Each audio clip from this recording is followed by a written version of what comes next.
The ballroom exploded into applause as Bradley Wallace lifted his Crystal Award beneath the gold lights of the Manhattan Charity Gala. None of this would have been possible without Vanessa Hart, he said, with a smile, resting his hand against the younger woman's waist while cameras flashed across the room. Not his wife, not Kendra. 15 years beside him, and Bradley erased her with a single sentence. Around the tables, people avoided looking at her directly, some out of pity, others out of embarrassment. But Kendra didn't cry. She simply lifted her champagne glass and smiled softly while Bradley kept talking like she was invisible.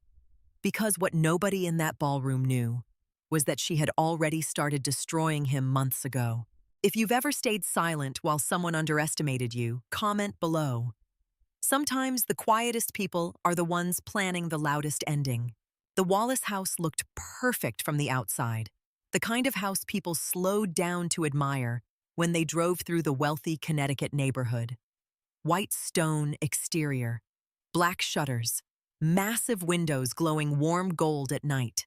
A circular driveway lined with imported roses that bloomed even in colder weather because Kendra paid a landscaping company far too much money to maintain them.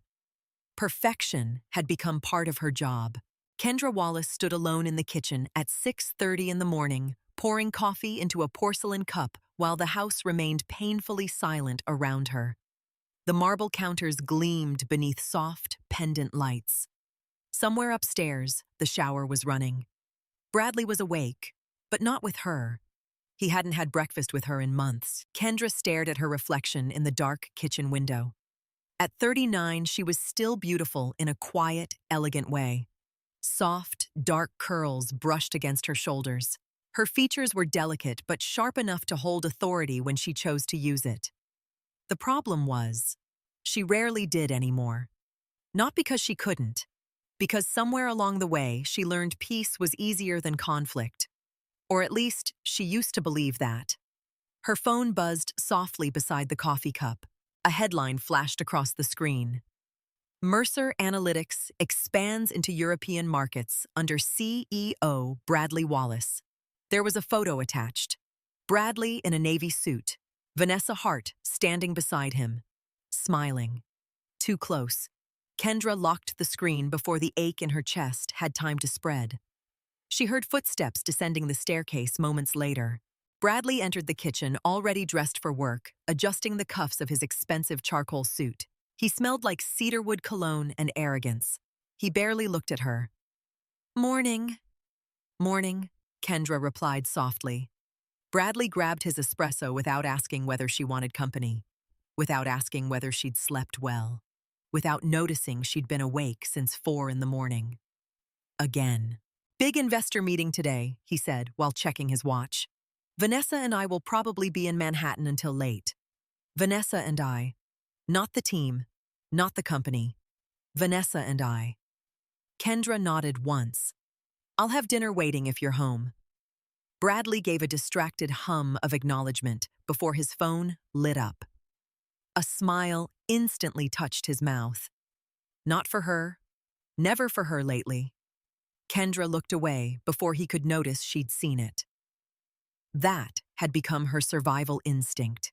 Look away, stay calm, don't react. Because reacting only made Bradley colder. Years ago, Bradley used to admire her composure. Now he used it against her. He thought silence meant weakness. That was the irony. Kendra had once been the loudest mind in every room she entered.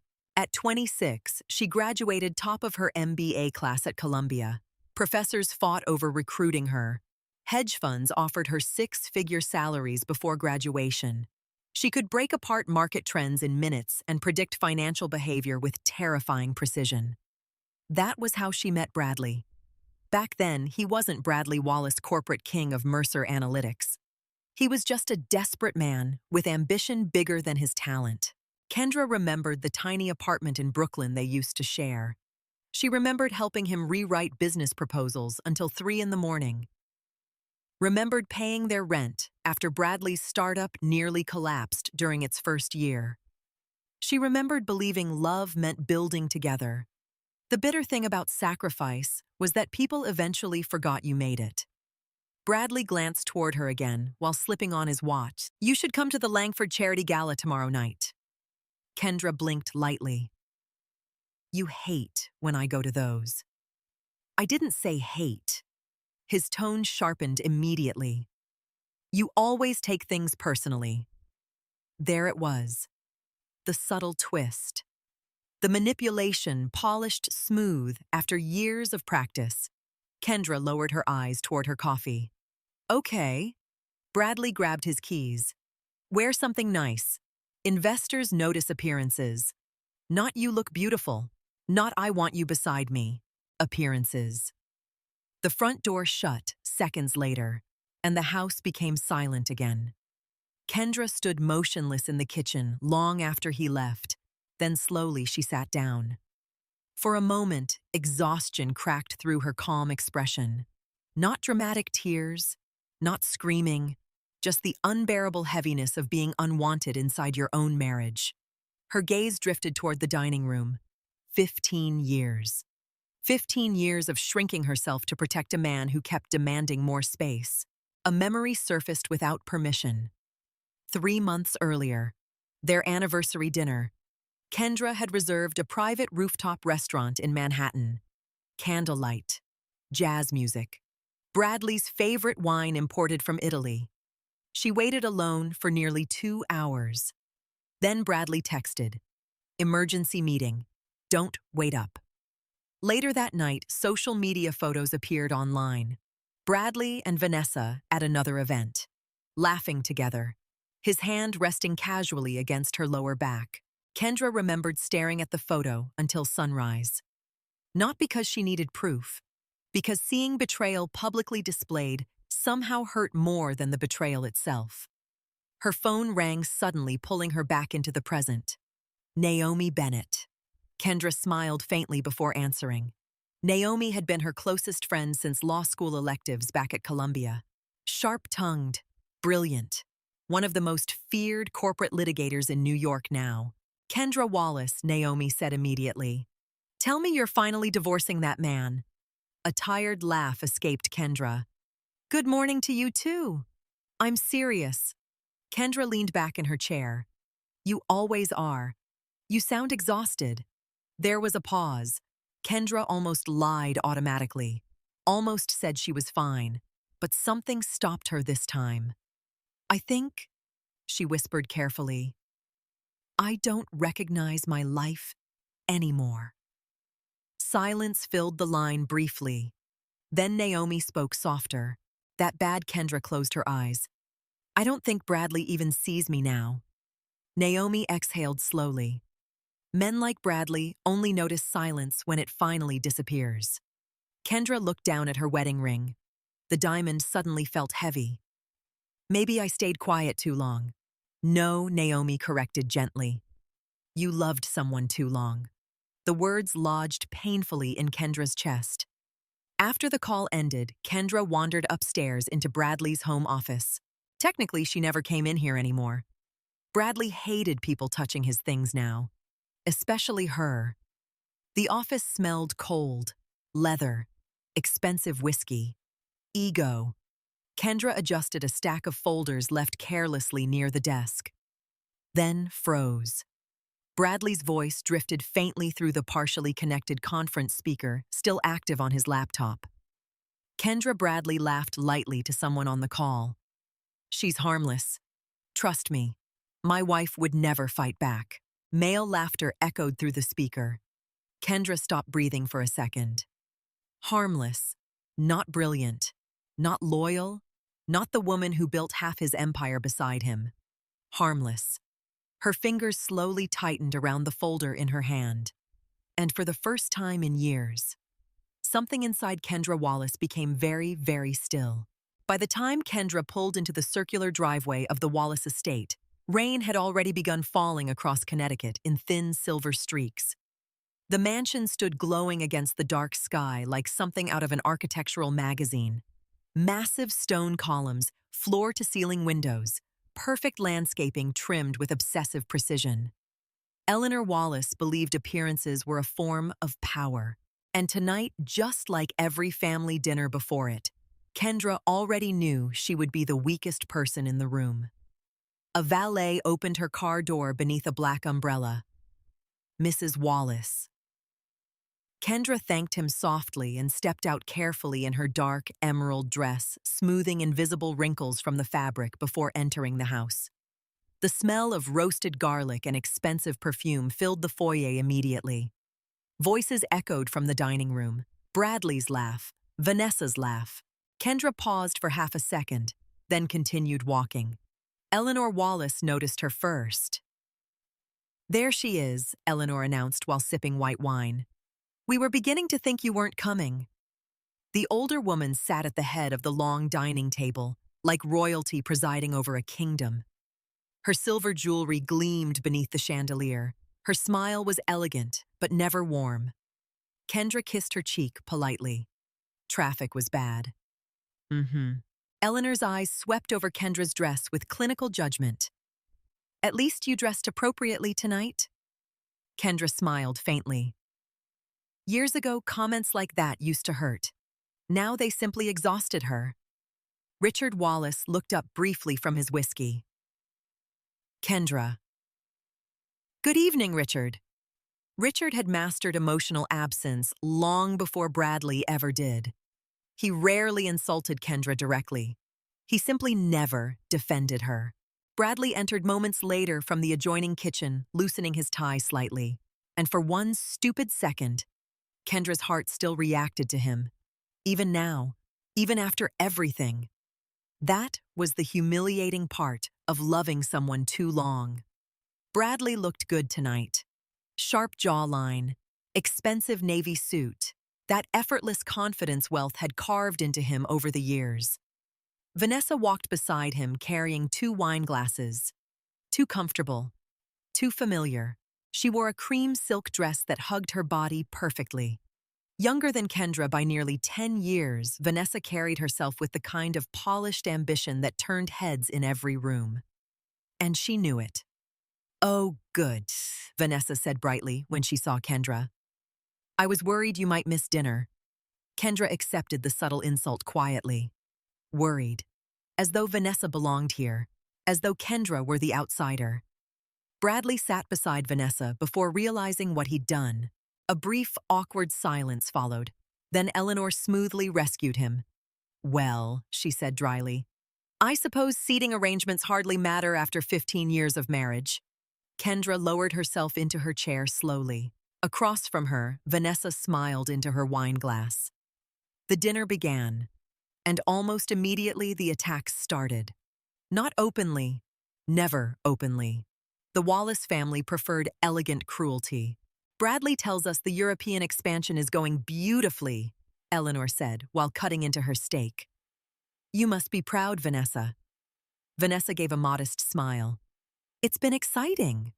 Exciting." Kendra remembered helping Bradley build Mercer Analytics in their tiny Brooklyn apartment while eating instant noodles because they couldn't afford groceries. Nobody had called that exciting. Richard pointed his fork toward Bradley. "Your grandfather would have respected what you built." Bradley nodded once. "We're positioning for acquisition leverage within 3 years." Kendra almost laughed, because once upon a time Bradley used to say "we" when speaking to her. Now it belonged to Vanessa. Eleanor dabbed her lips delicately with a napkin before glancing toward Kendra. "And what have you been doing lately, dear?" There it was. Kendra kept her voice calm. "Mostly consulting projects." Eleanor blinked slowly. "For whom? Private clients." How mysterious. Vanessa tilted her head slightly. "I didn't realize you were still working." The condescension was soft enough to remain socially acceptable, which made it worse. Kendra took a sip of wine. "I like staying busy." Bradley barely looked up from his plate. "She mostly works from home." Mostly. As if her intelligence had become a hobby. Eleanor sighed dramatically. "Well, I still think it's sad." The table quieted. Kendra already knew where this was heading. "You gave up such a promising career," Eleanor continued. "And for what?" Bradley shifted uncomfortably. "Mom?" No, really. Eleanor smiled thinly toward Kendra. A woman should protect herself, especially when she doesn't have children. The words landed like a slap. Vanessa quickly lowered her eyes, pretending discomfort she clearly didn't feel. Kendra's throat tightened. 15 years. 15 years of fertility treatments, miscarriages, hormone injections, silent grief. And Eleanor still weaponized it at dinner parties. Bradley said nothing, not one word. That hurt more than Eleanor ever could. Kendra forced herself to breathe evenly. I'm happy with my life. Eleanor gave a sympathetic smile, so fake it almost felt theatrical. Of course you are, dear. Vanessa reached for the wine bottle beside Bradley at the exact same moment he reached for it too. Their hands brushed. They laughed softly together. Intimate, natural, like practice. Kendra stared at the tablecloth. For a moment, the room became too loud, too bright, too suffocating. Then Eleanor delivered the final blow. A smart woman, she said casually while cutting another piece of steak, knows when to tolerate certain things in order to keep her marriage secure. Silence swallowed the table. Even Bradley looked uncomfortable now. But still, he said nothing. Kendra looked directly at Eleanor for the first time that evening, and something in her gaze made the older woman pause briefly. Not anger, not sadness, something colder. Does dignity count as one of those things? Kendra asked softly. The room froze. Eleanor's expression sharpened instantly. Bradley finally intervened. Kendra. Warning. Control. The same tone he used whenever she became inconvenient. Kendra smiled faintly and looked back down at her plate. Forget I said anything. Conversation resumed awkwardly after that, but the atmosphere never fully recovered. An hour later, dinner finally ended. Vanessa lingered near Bradley in the foyer while Eleanor complained about charity board politics. Kendra quietly slipped upstairs to retrieve Bradley's forgotten coat from the guest bedroom. The fabric smelled like his cologne, and beneath it, a perfume that wasn't hers. Her chest tightened painfully. She reached into the pocket automatically, searching for his car keys, then froze. A folded receipt. Kendra unfolded it slowly. The Blackstone Hotel, Chicago, 1 king suite, 2 guests, 3 months ago. The exact weekend Bradley claimed he was attending a financial conference alone. Her vision blurred slightly. Not because she was surprised, because proof always hurt differently. Downstairs, laughter echoed faintly through the mansion. Vanessa's laugh. Bradley's laugh. Kendra stared at the receipt for several long seconds before carefully folding it again. Her hands stopped shaking first, then her breathing, then finally, her heartbreak. Something was changing inside her now. Quietly. Dangerously. Downstairs, Bradley called her name, and for the first time in years, Kendra Wallace did not rush to answer. Kendra did not confront Bradley about the hotel receipt. That was the strange thing about betrayal. People imagined screaming matches, broken dishes, tears collapsing dramatically onto kitchen floors. But real heartbreak often arrived quietly. It sat beside you at breakfast. It rode home with you in silence. It folded itself neatly into your chest until breathing became exhausting. 3 days after the Wallace family dinner, Kendra stood across the street from Mercer Analytics headquarters in Manhattan, staring up at the 40-story glass tower glowing against the gray afternoon sky. Rain drizzled lightly over the city. Employees hurried past her holding coffee cups and leather briefcases, while taxis splashed through puddles near the curb. Kendra adjusted the collar of her wool coat and entered the building. The receptionist immediately recognized her. Mrs. Wallace, the young woman said warmly. Mr. Wallace is in a strategy meeting right now. That's okay, Kendra replied gently. I'll wait. Nobody questioned her presence. Why would they? She was Bradley Wallace's wife. Officially, technically, still. The elevator ride to the executive floor felt longer than usual. Kendra's reflection stared back at her in the mirrored walls. Calm face, controlled posture, elegant neutrality. Nobody could ever accuse her of being dramatic. That had always been Bradley's favorite thing about her. The executive floor buzzed with controlled corporate energy. Assistants moved quickly between offices. Phones rang softly in the background. Floor-to-ceiling windows overlooked Manhattan, like the city belonged to the people inside. Kendra walked slowly through the corridor, then stopped. Bradley's office sat at the far end, surrounded by transparent glass walls. And inside, Vanessa was kissing him. Not casually, not ambiguously. Her hands rested against Bradley's chest while he held her waist with the kind of intimacy that only came from repetition. Practice, routine, comfort. Kendra felt the world narrow into silence. Bradley said something against Vanessa's lips that made her laugh softly. Then he kissed her again. And suddenly Kendra understood something horrifying. This wasn't reckless passion. It was a relationship. A real one. The kind built slowly over time, while his wife sat alone at home, protecting the illusion of their marriage. For one unbearable second, Kendra couldn't move. Memories slammed into her violently. Bradley at 28 crying into her lap after losing his first investor. Bradley promising, "One day I'll give you everything." Bradley holding her hand during fertility treatments. Bradley whispering, "It's us against the world." Lies aged strangely. At first they felt sharp, then eventually embarrassing, because you realized how badly you wanted them to be true. Inside the office, Vanessa straightened Bradley's tie affectionately before noticing movement outside the glass wall. Her smile vanished instantly. Bradley turned. His entire body stiffened when he saw Kendra standing there. Shock flashed across his face, then guilt, then irritation, because inconvenience always arrived before remorse with men like Bradley. Kendra expected anger to rise inside her, expected tears. Instead, she felt terrifyingly calm. She stepped backward before either of them could speak, then turned and walked away. Kendra Bradley's voice echoed behind her. She kept walking. Fast now. The elevator doors closed just as Bradley reached the hallway. His hand slammed against the metal, too late.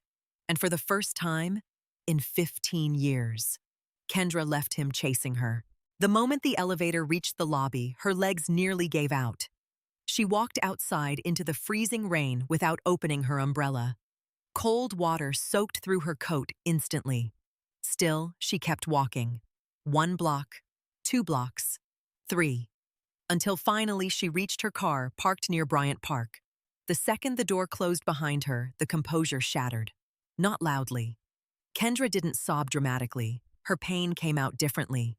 One sharp inhale, a trembling hand covering her mouth. Then silence. The kind of silence that hurt worse than screaming. Rain struck the windshield while Manhattan blurred outside in streaks of gray and gold. And suddenly, she remembered another rainy day years ago. Brooklyn. Tiny apartment. Broken heater. Bradley sitting at their cheap kitchen table with his head in his hands after another failed investor meeting. "We're never getting out of this," he'd whispered hopelessly. Kendra had spent the entire night rebuilding his presentation from scratch. She cut unnecessary spending models, redesigned projections, predicted market behavior better than the consulting firms he couldn't afford. 3 weeks later, Bradley landed his first major investor. Everyone called him brilliant afterward. Kendra never corrected them, because she loved him. God, how stupid love could make intelligent women. Her phone buzzed, suddenly. Bradley. Incoming call. Kendra stared at the screen until it stopped ringing. Then another call came immediately. Then another. Finally, a text. "It's not what you think." Kendra actually laughed, a soft, broken sound inside the empty car. because it was exactly what she thought. Another message appeared seconds later. Let's talk before you overreact. Overreact. The word settled something deep inside her. 15 years of minimizing her pain. 15 years of emotional negotiation. 15 years of swallowing humiliation to keep peace inside a marriage Bradley had already abandoned emotionally. Kendra wiped beneath her eyes carefully before starting the car. She drove home in silence. That night, Bradley didn't return until almost midnight. Kendra sat alone in the library when he entered the house. A single lamp glowed beside her chair while rain continued outside. Bradley loosened his tie the second he saw her. Kendra. No, she said softly. The calmness in her voice visibly unsettled him. Bradley paused. I can explain. Kendra closed the book in her lap slowly. Okay. He blinked. Okay. Yes. Explain. Bradley hesitated, because lies became harder when the person you betrayed stopped crying. It's complicated. Kendra almost smiled. No phrase in human history had ever meant exactly what followed more consistently than it's complicated. How long, she asked quietly. Bradley looked away first. That answered enough already. Kendra. How long? A few months. Lie. She knew it immediately, not because of evidence, because Vanessa moved around him too naturally, too comfortably. Affairs only looked smooth after time. Kendra nodded once. Bradley stepped closer carefully. It didn't mean for this to happen. Another lie. Things didn't accidentally continue for months. People chose them repeatedly. I never wanted to hurt you. That one hurt the most. Because he believed it. Bradley genuinely thought intentions mattered more than damage. Kendra looked at him for a long moment beneath the dim library light, then softly asked, Do you know what the worst part is? Bradley swallowed. You made me feel invisible before you ever cheated. Something flickered across his face then. Not guilt, exactly. Recognition. Because deep down, he knew it was true.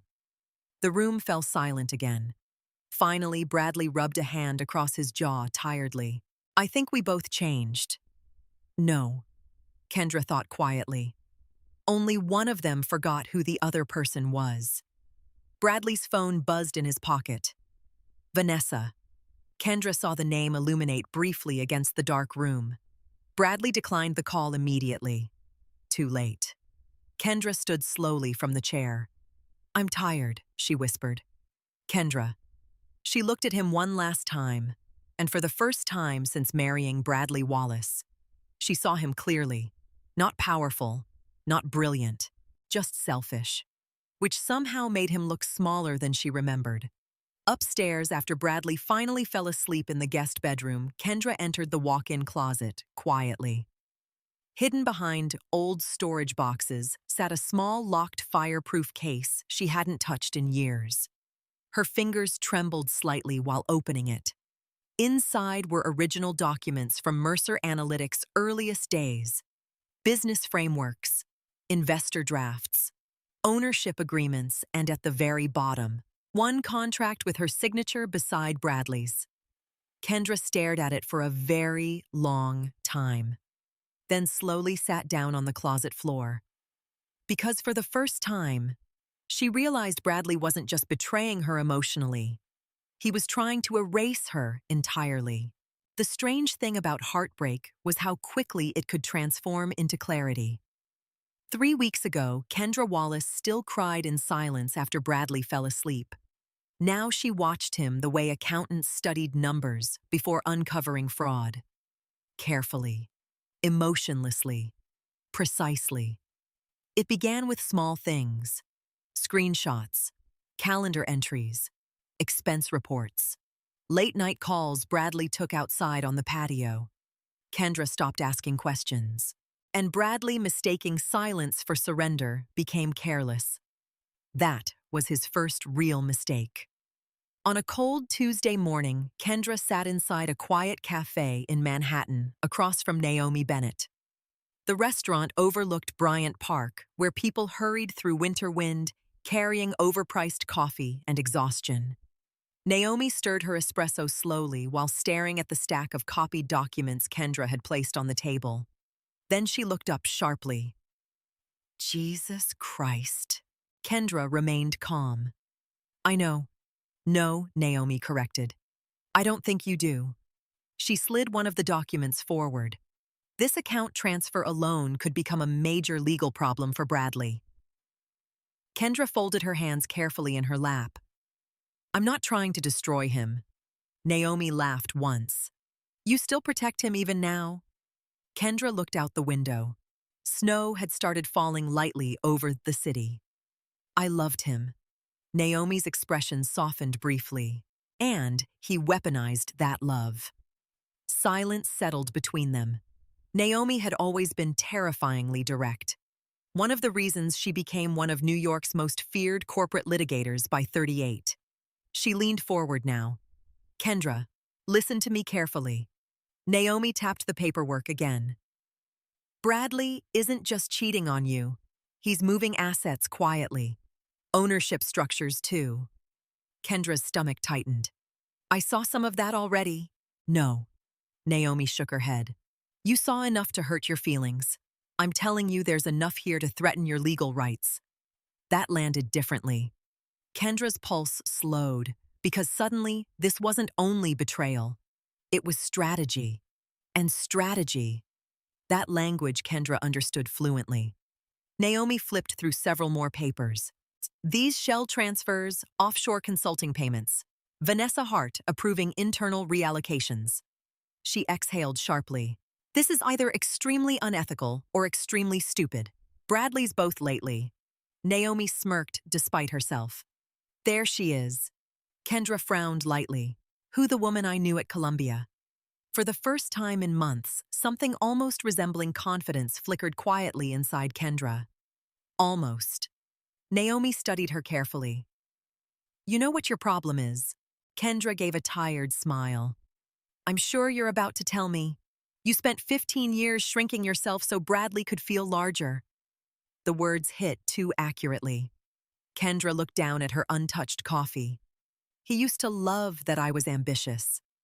Men often love powerful women, Naomi said calmly, until those women stop making them feel powerful by comparison. Kendra swallowed hard. That hurt because it felt true. Naomi softened her voice slightly. What are you planning to do? Kendra stared out the cafe window again. For years, she imagined survival meant enduring pain quietly. Now she wasn't so sure anymore. I don't know yet, she admitted. Naomi nodded slowly. Then start by protecting yourself. That afternoon, Kendra returned home before Bradley. For the first time in years, she entered his office without hesitation. No guilt, no fear. The room no longer felt sacred. It felt like a crime scene. She powered on Bradley's secondary desktop computer carefully. Most passwords were predictable.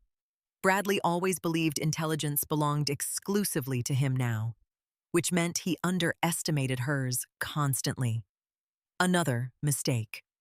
Within 30 minutes, Kendra uncovered dozens of archived emails between Bradley and Vanessa. Not just romantic messages, strategic ones, conversations about investor optics, board positioning, internal restructuring, and buried deep inside one thread, a draft discussing simplifying ownership complications connected to Kendra. Her chest tightened painfully. Complications.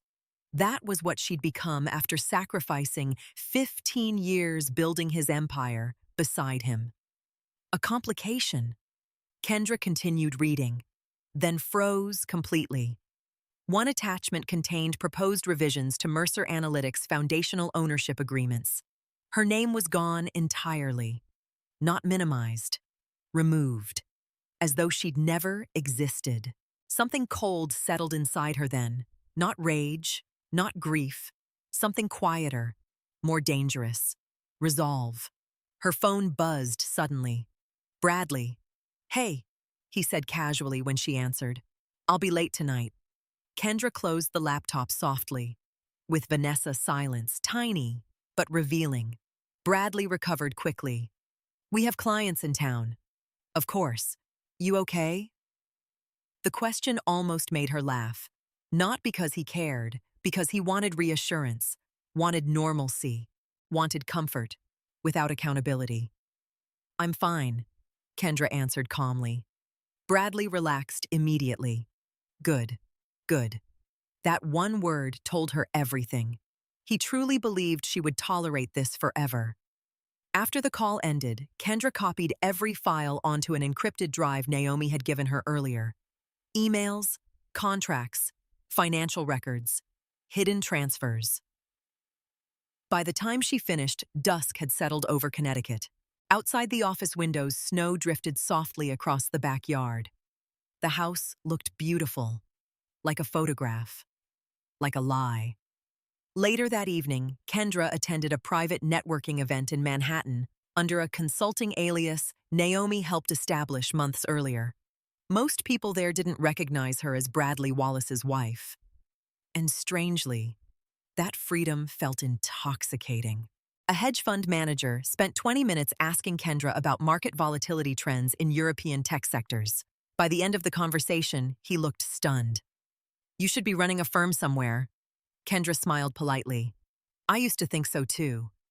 Another investor interrupted moments later, asking her opinion on acquisition instability in mid-sized analytics companies. Kendra answered effortlessly. Because beneath 15 years of emotional erosion, her brilliance had never actually disappeared. It had simply gone quiet. Near the bar, a familiar voice suddenly spoke behind her. I knew it was you. Kendra turned. Ethan Cole. Older now. Broader shoulders. More confident than she remembered from early Mercer Analytics days, back when Bradley still respected her publicly. Ethan smiled warmly. You vanished. Life happened. Ethan studied her face carefully. You okay? The sincerity in his voice almost caught her off guard.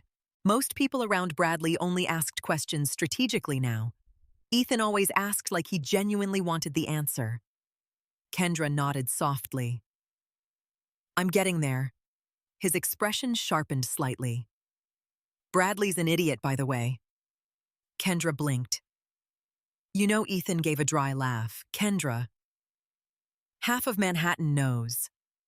Humiliation flushed briefly through her chest. Ethan immediately noticed. Hey. His voice gentled. That says everything about him. Nothing about you.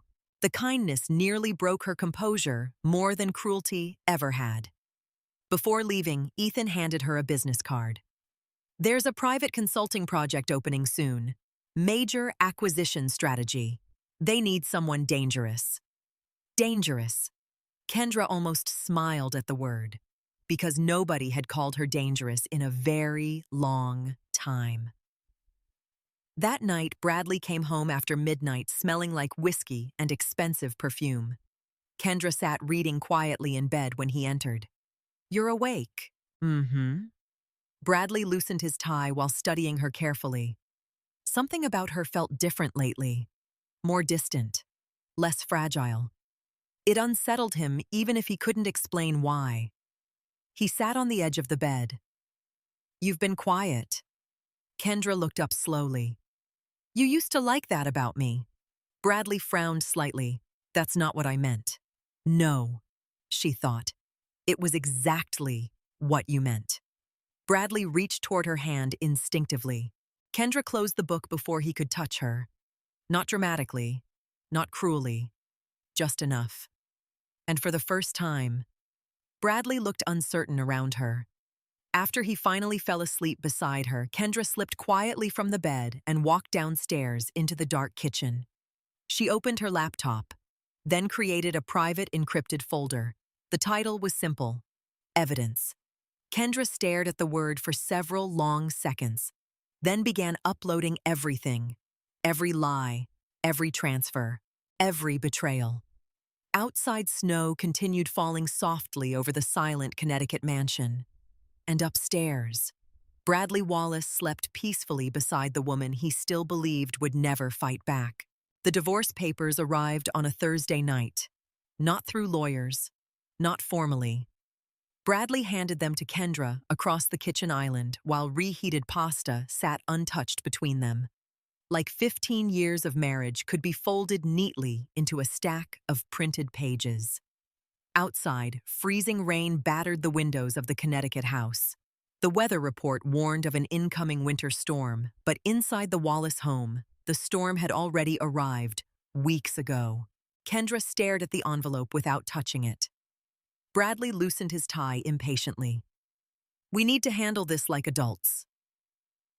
Adults.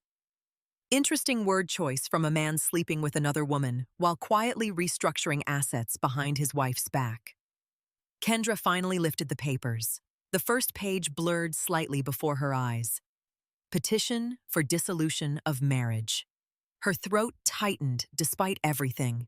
No matter how prepared you thought you were, there was still something brutal about seeing your marriage translated into legal language. Bradley mistook her silence for surrender immediately. His shoulders relaxed. "I'm trying to make this easy for both of us." Easy. Kendra flipped another page. The settlement offer was insulting. The house. A monthly stipend. Limited asset allocation. No meaningful ownership acknowledgement tied to Mercer Analytics. It was carefully designed to make her disappear quietly. Like charity. Like hush money. Kendra read every line slowly while Bradley poured himself bourbon. "I spoke to attorneys already," he continued casually. "This is generous, considering the circumstances." Kendra looked up. "The circumstances?" Bradley sighed dramatically, already irritated. She was making this emotionally inconvenient. "We haven't been happy for a long time." No. He hadn't been grateful for a long time. There was a difference. Kendra placed the papers down carefully.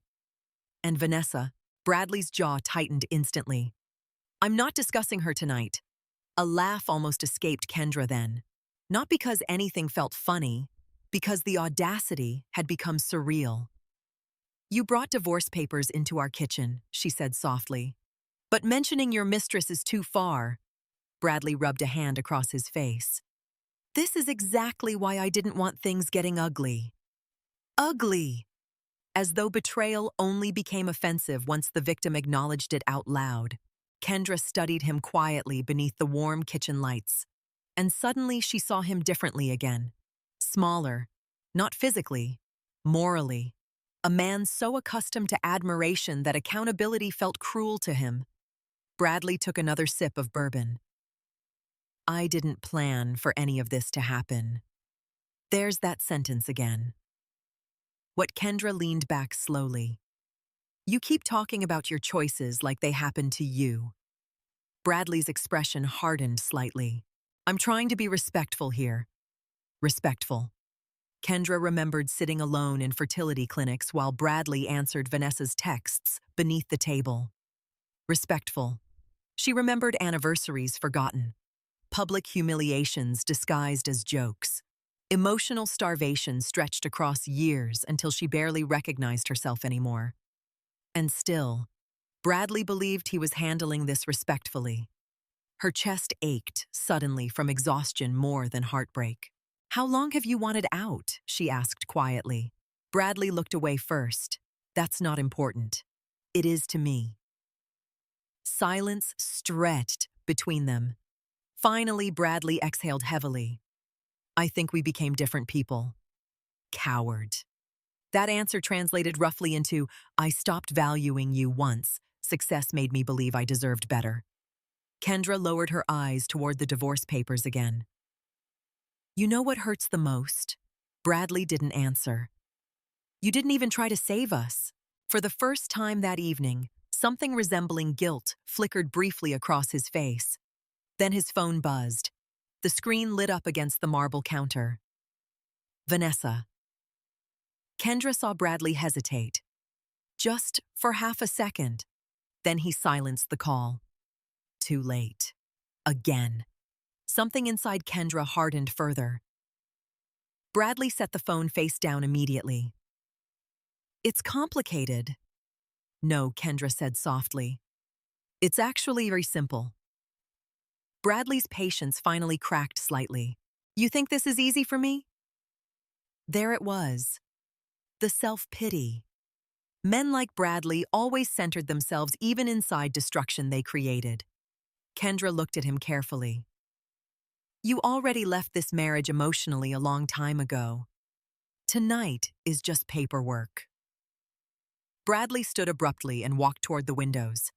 Rain streaked across the glass behind him. You want honesty? He asked sharply. Fine. Kendra waited silently. I got tired. The words landed like ice water, tired of what Bradley turned toward her. Everything feeling heavy all the time. The sadness, the pressure, the constant walking on eggshells after the miscarriages. Kendra physically flinched. Bradley immediately realized he'd gone too far. But damage once spoken couldn't be recalled. You think losing those babies only happened to you? She whispered. Kendra. No. Her voice remained soft. That somehow made it worse. You don't get to use my grief as an excuse for betraying me. Bradley's frustration rose visibly now. I spent years trying to hold this family together. Kendra stared at him in disbelief. You were barely home. I built everything we have. The shout echoed violently through the kitchen. Silence followed immediately afterward. Bradley breathed heavily. Kendra simply looked at him. And for the first time in their marriage, she wasn't intimidated by his anger, because anger only worked when love still begged for approval underneath it.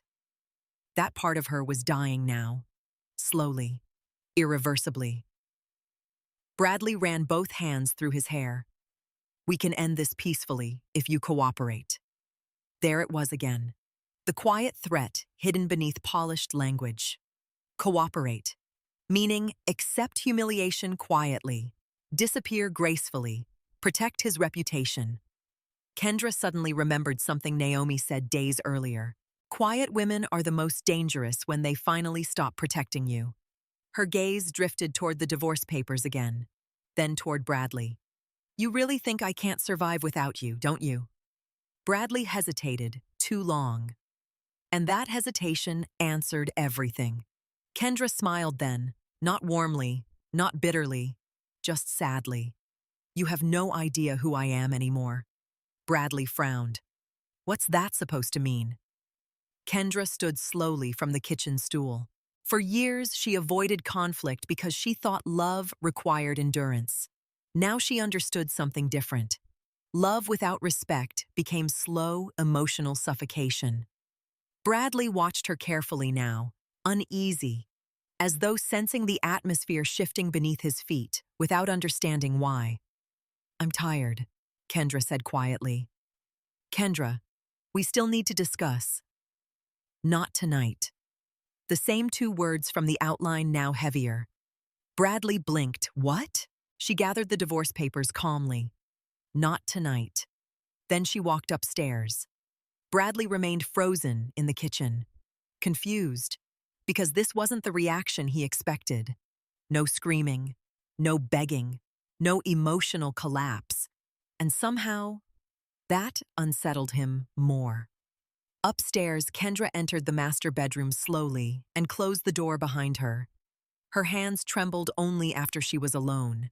She sat on the edge of the bed, staring at the papers in silence while rain hammered the windows harder outside. 15 years. Gone. Just like that. A single tear finally slipped down her cheek. Then another. Kendra covered her mouth to stop the sound threatening to escape her chest. Not because Bradley deserved protection anymore, but because some habits of survival were difficult to break. Her phone vibrated softly beside her. Naomi.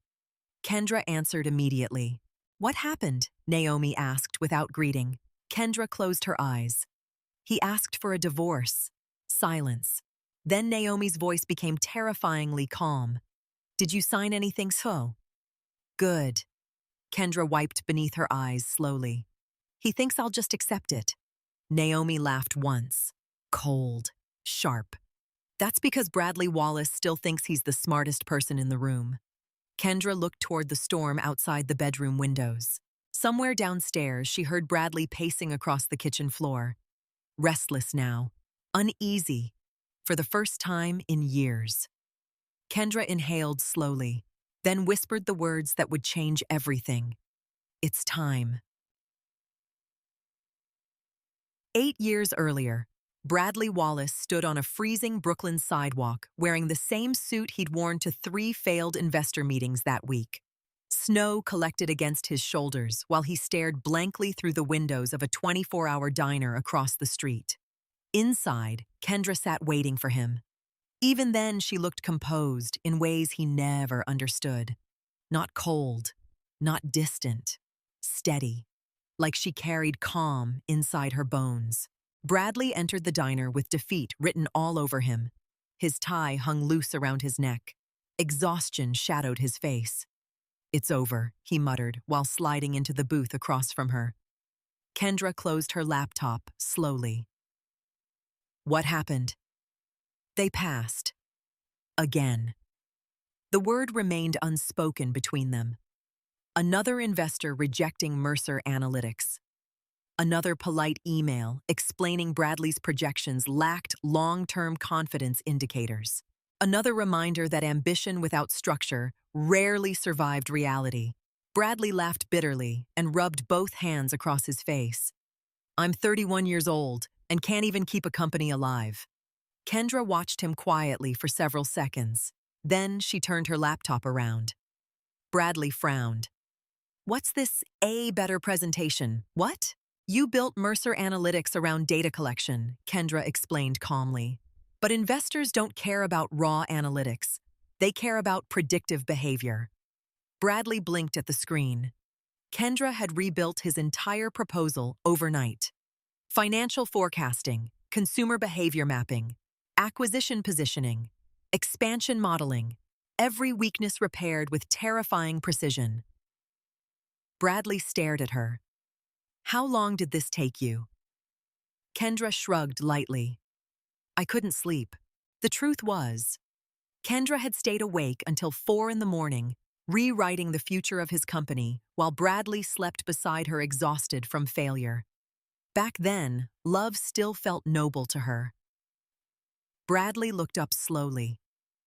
"This is brilliant." Kendra smiled softly. "We're a team." That sentence haunted her years later, because somewhere along the way, Bradley stopped believing it.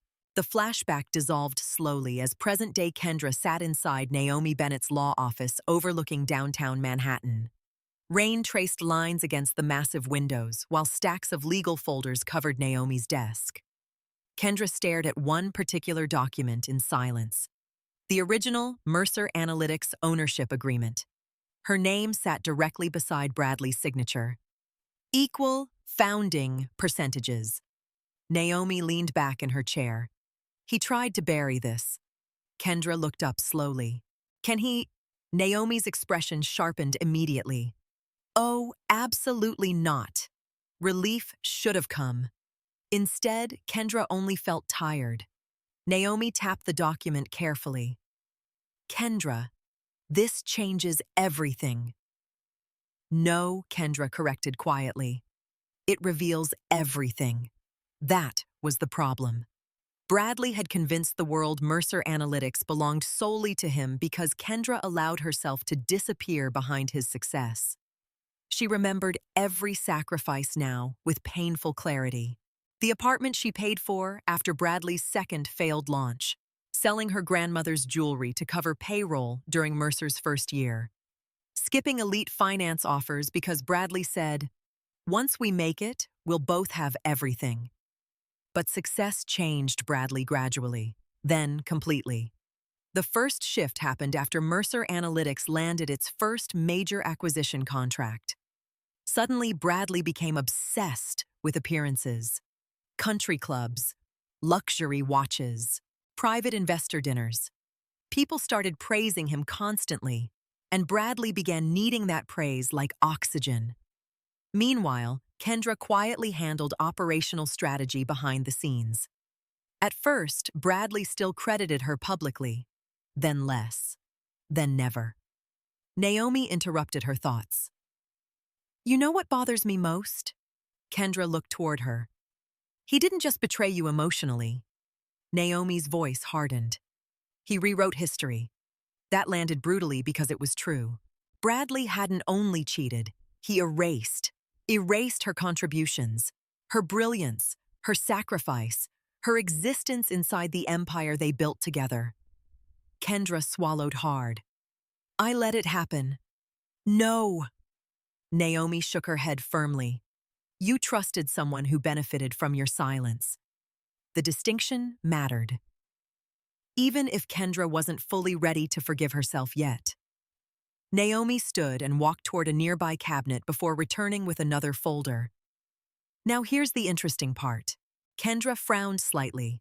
Naomi placed several copied financial records onto the desk.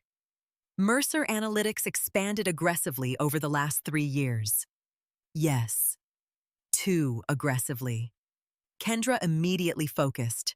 That part of her brain still worked instinctively. Numbers, patterns, risk. Naomi continued. Bradley leveraged internal projections to secure expansion capital.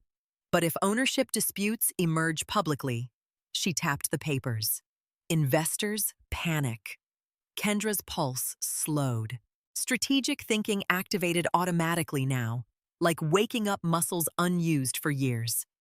Victor Langford, she murmured suddenly. Naomi smiled slightly. There she is. Victor Langford. Major investor. Cold. Calculated. Obsessed with stability. If Victor discovered Bradley manipulated ownership structures while hiding internal conflicts, Mercer Analytics could collapse overnight. Kendra leaned back, slowly. For the first time since the affair began, Bradley no longer looked emotionally powerful in her mind. He looked vulnerable. And vulnerable men became reckless. Her phone buzzed softly. Bradley. Again. Lately, he called more often. Not from love, from discomfort. He sensed her changing, even if he couldn't define how. Kendra answered calmly. Hi. Where are you? Naomi raised one eyebrow immediately. Kendra ignored her. In the city. With who? The question came too quickly, too sharply. Interesting. Kendra looked out the office window. Does it matter? A pause. Then Bradley softened his tone artificially. I just meant, we should probably keep things civil right now. Civil. Meaning manageable. Controllable. Kendra suddenly saw their marriage clearly for the first time. Bradley only felt safe when she remained emotionally smaller than him. That realization no longer devastated her. It disgusted her. I have another meeting, she said quietly. Kendra. She ended the call. Naomi looked impressed. That's new. Kendra exhaled slowly. He's nervous. He should be. Silence settled briefly between them. Then Naomi studied her carefully. You still love him. The question hurt because the answer wasn't simple. Kendra thought about the young Bradley from Brooklyn, the man who once kissed her forehead at 2 a.m. while thanking her for believing in him. That man existed once. She was sure of it. But somewhere beneath money and admiration and ego, he disappeared. And maybe the cruelest part was realizing Bradley no longer loved her enough to notice what he'd become. I think Kendra whispered slowly, I love who he used to be. Naomi's expression softened. That version of him isn't coming back. Kendra nodded silently. Deep down, she already knew. Later that evening, Kendra returned to the Connecticut house earlier than expected. The mansion felt eerily quiet. Bradley wasn't home yet. For years, this place felt like proof they'd succeeded. Now it felt like a museum dedicated to emotional decay. Kendra walked upstairs into the master bedroom, then slowly opened the walk-in closet. Near the back sat several old storage boxes untouched for years. Inside one box rested early Mercer Analytics notebooks written entirely in her handwriting.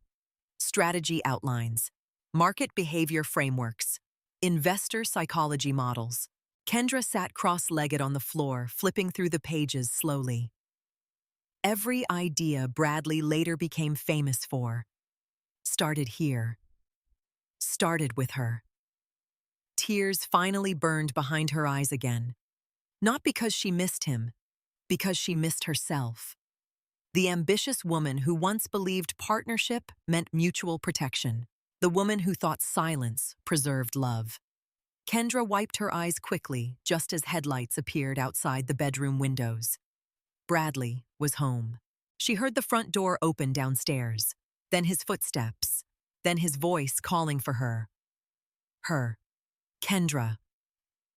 She closed the notebook gently, and for the first time in years, Kendra Wallace didn't feel afraid of what came next. Bradley noticed the missing dresses first, not because he paid attention to Kendra, because empty space unsettled him. He stood inside the master bedroom staring at the half-cleared closet with growing confusion while rain tapped softly against the windows behind him. Several designer gowns were gone, shoes too, jewelry cases, the expensive luggage set she rarely used. Bradley frowned sharply. Kendra. No answer. He walked downstairs quickly. The kitchen was spotless, the living room silent. Then he saw it. An envelope resting neatly on the marble island. His name written across the front in Kendra's elegant handwriting. Bradley opened it immediately. I need space for a while. That was all. No dramatic accusations. No emotional paragraphs. Nothing. And somehow that disturbed him more than screaming ever could have said. Bradley grabbed his phone instantly and called her, straight to voicemail. Again. Voicemail. His jaw tightened. For reasons he couldn't fully explain, panic flickered briefly beneath his irritation. Not because he thought Kendra would leave permanently. That idea still felt impossible to him. Kendra stayed. That's what she did. That's who she was. Still. Something about the quietness of her departure felt wrong, controlled, intentional, and Bradley hated situations he couldn't control. Meanwhile, 70 miles away in Manhattan, Kendra Wallace stood barefoot in front of floor-to-ceiling windows overlooking the city skyline. The penthouse apartment glowed softly behind her. Warm lighting, cream-colored furniture, modern art hanging across charcoal walls. Peaceful, elegant, hers. The realization still felt surreal. For years, Bradley believed she depended entirely on him financially. That illusion existed because Kendra allowed it to exist. In reality, 3 years earlier, after the first time she seriously suspected Bradley was emotionally drifting away, Kendra quietly began consulting again under confidential contracts. Private strategy advising, risk forecasting, acquisition analysis. The kind of work wealthy firms paid absurd amounts of money for. She never told Bradley. At first, she hid it because she wanted something that belonged only to her. Later, she hid it because she no longer trusted him. Kendra wrapped a silk robe tighter around herself while staring at the Manhattan skyline below. Yellow taxi lights streamed endlessly through the streets like rivers of gold. For the first time in years, the silence around her felt comforting instead of lonely. Her phone buzzed across the marble counter. Bradley. Again. 12 missed calls already. Kendra muted the device calmly, then walked toward the kitchen where Naomi sat reviewing documents beside an open laptop.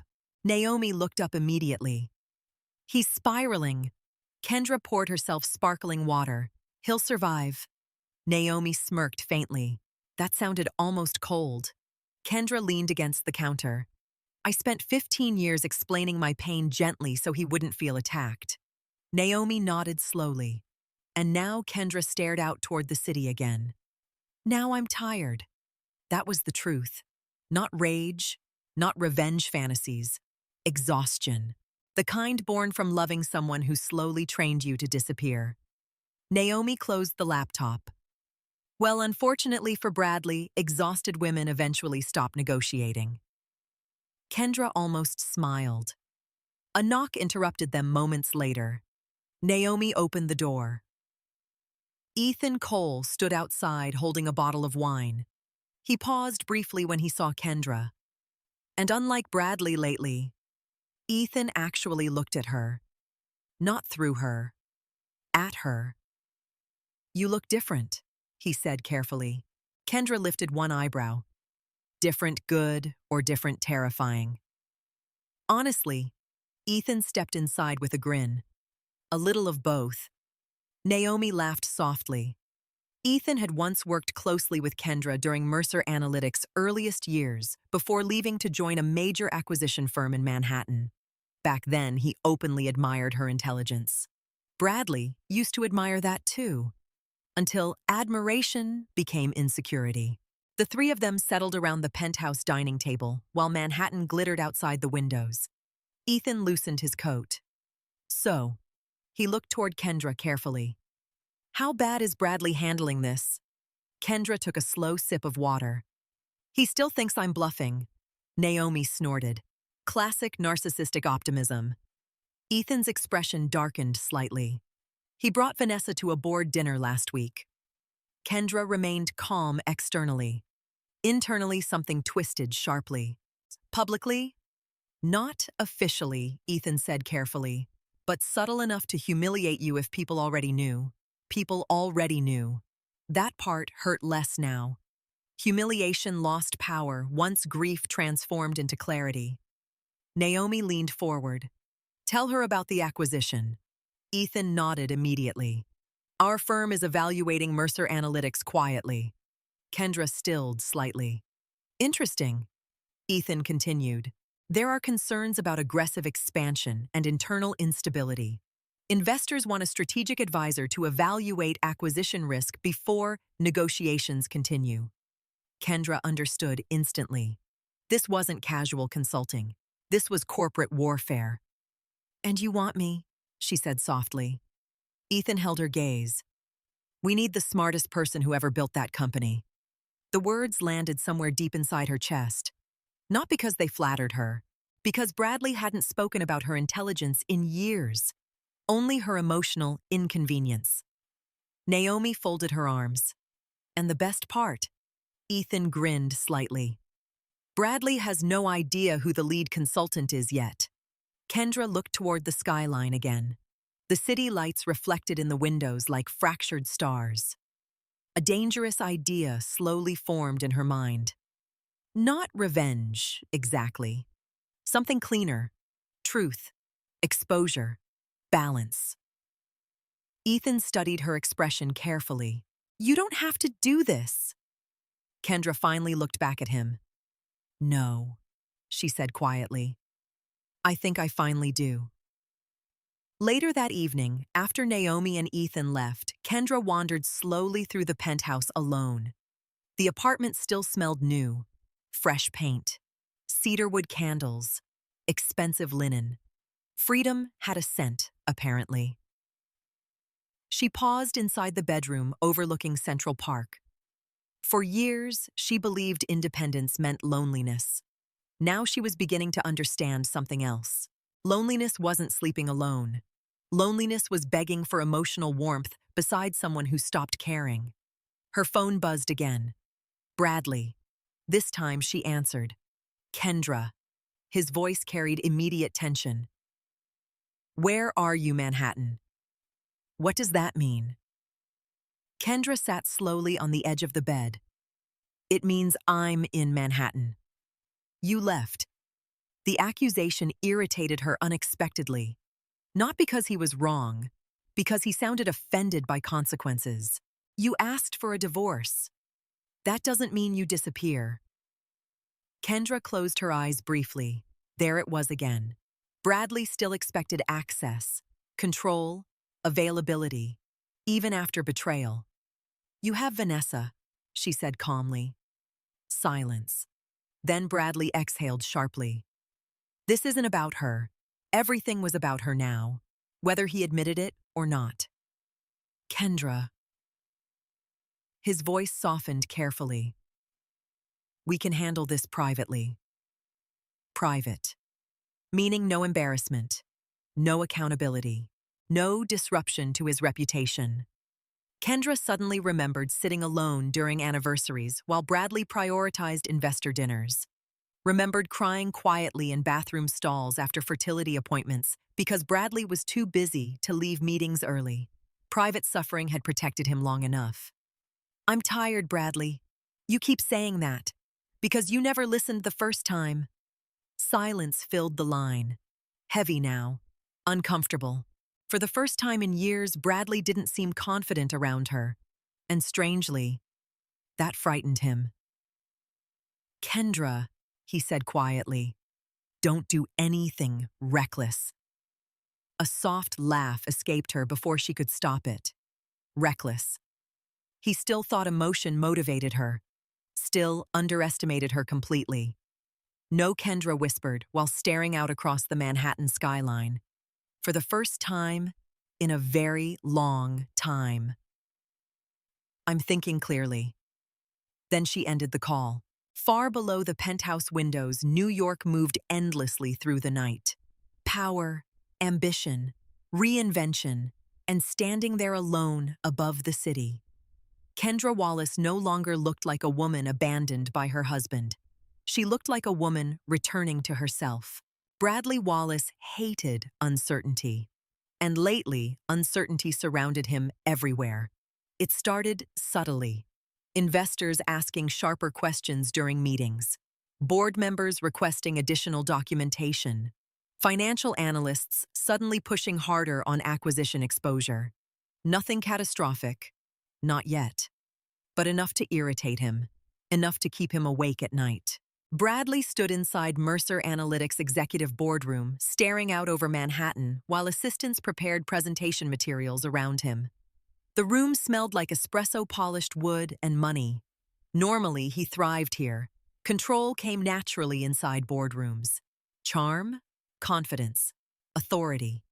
But today, something felt off. Victor Langford sat near the far end of the table, reviewing financial summaries with unusual silence.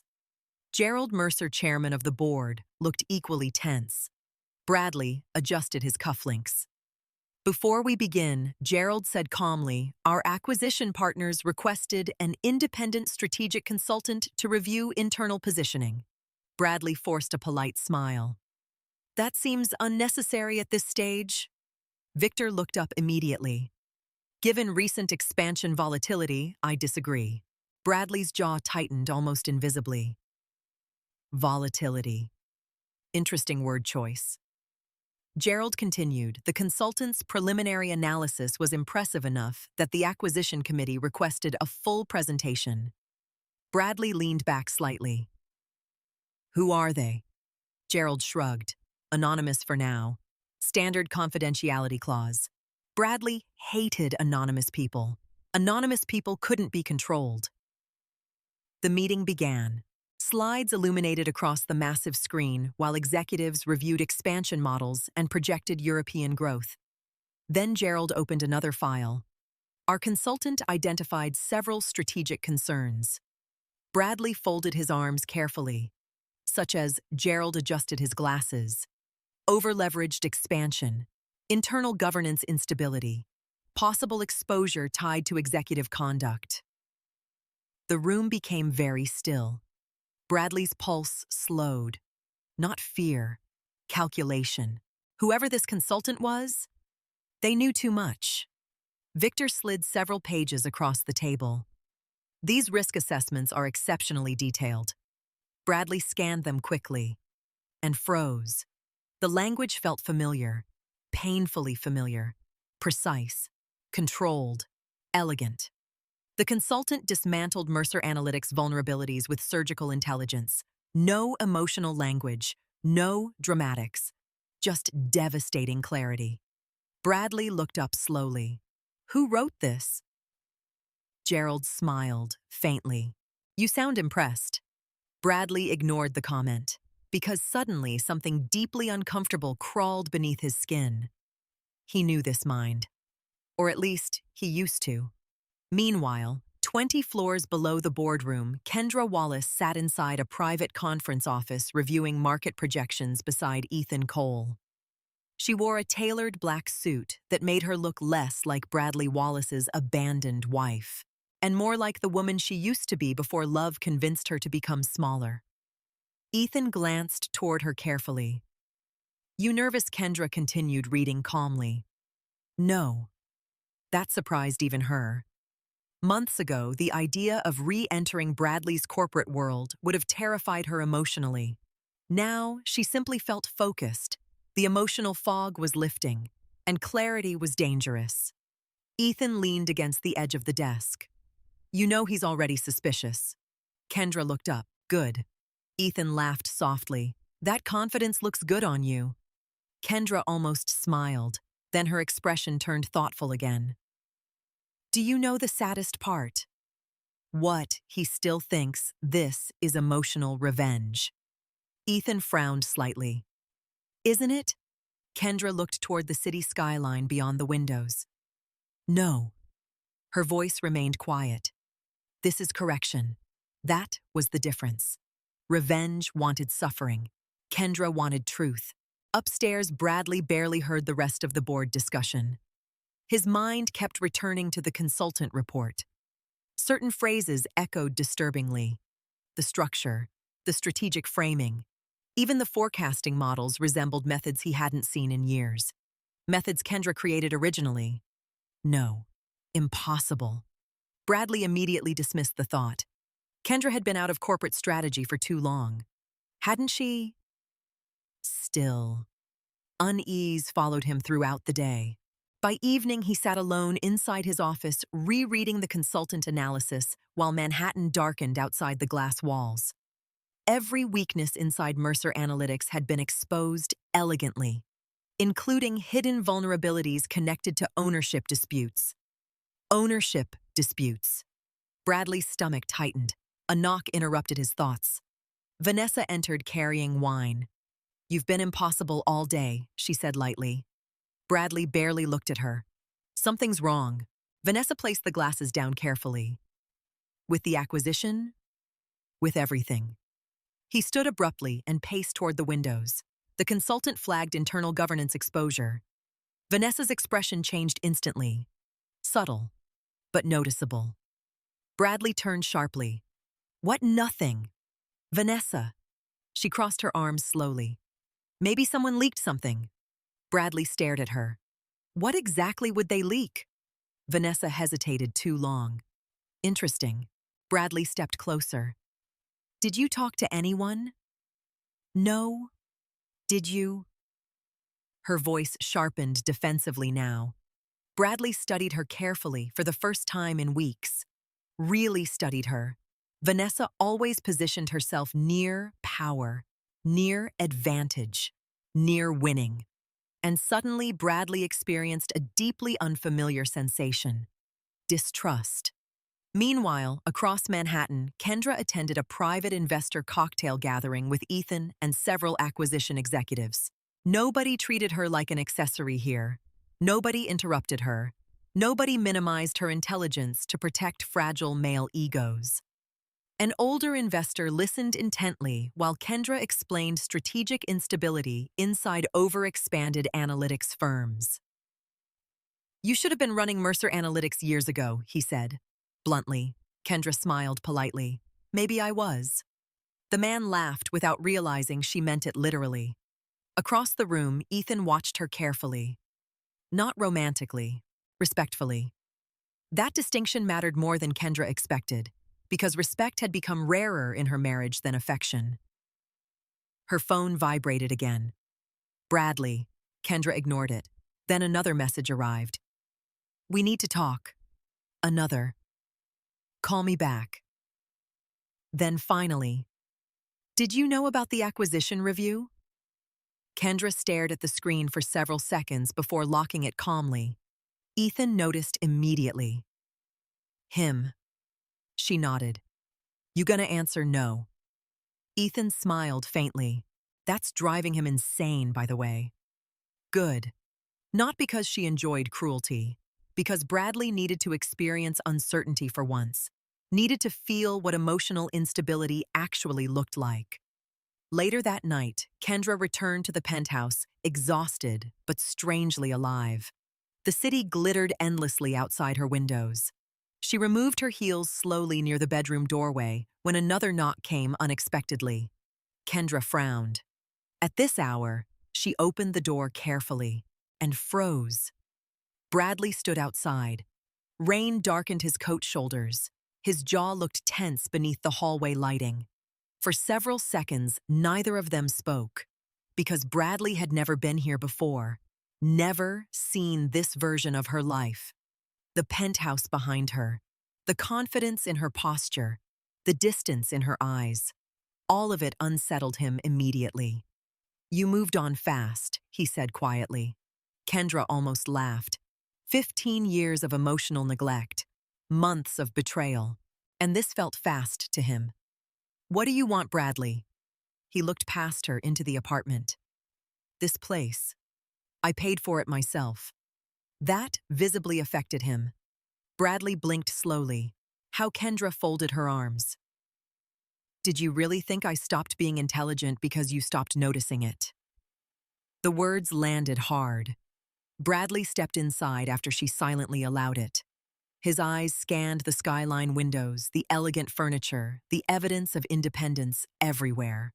And, for the first time since serving divorce papers, Bradley Wallace looked uncertain of his position entirely.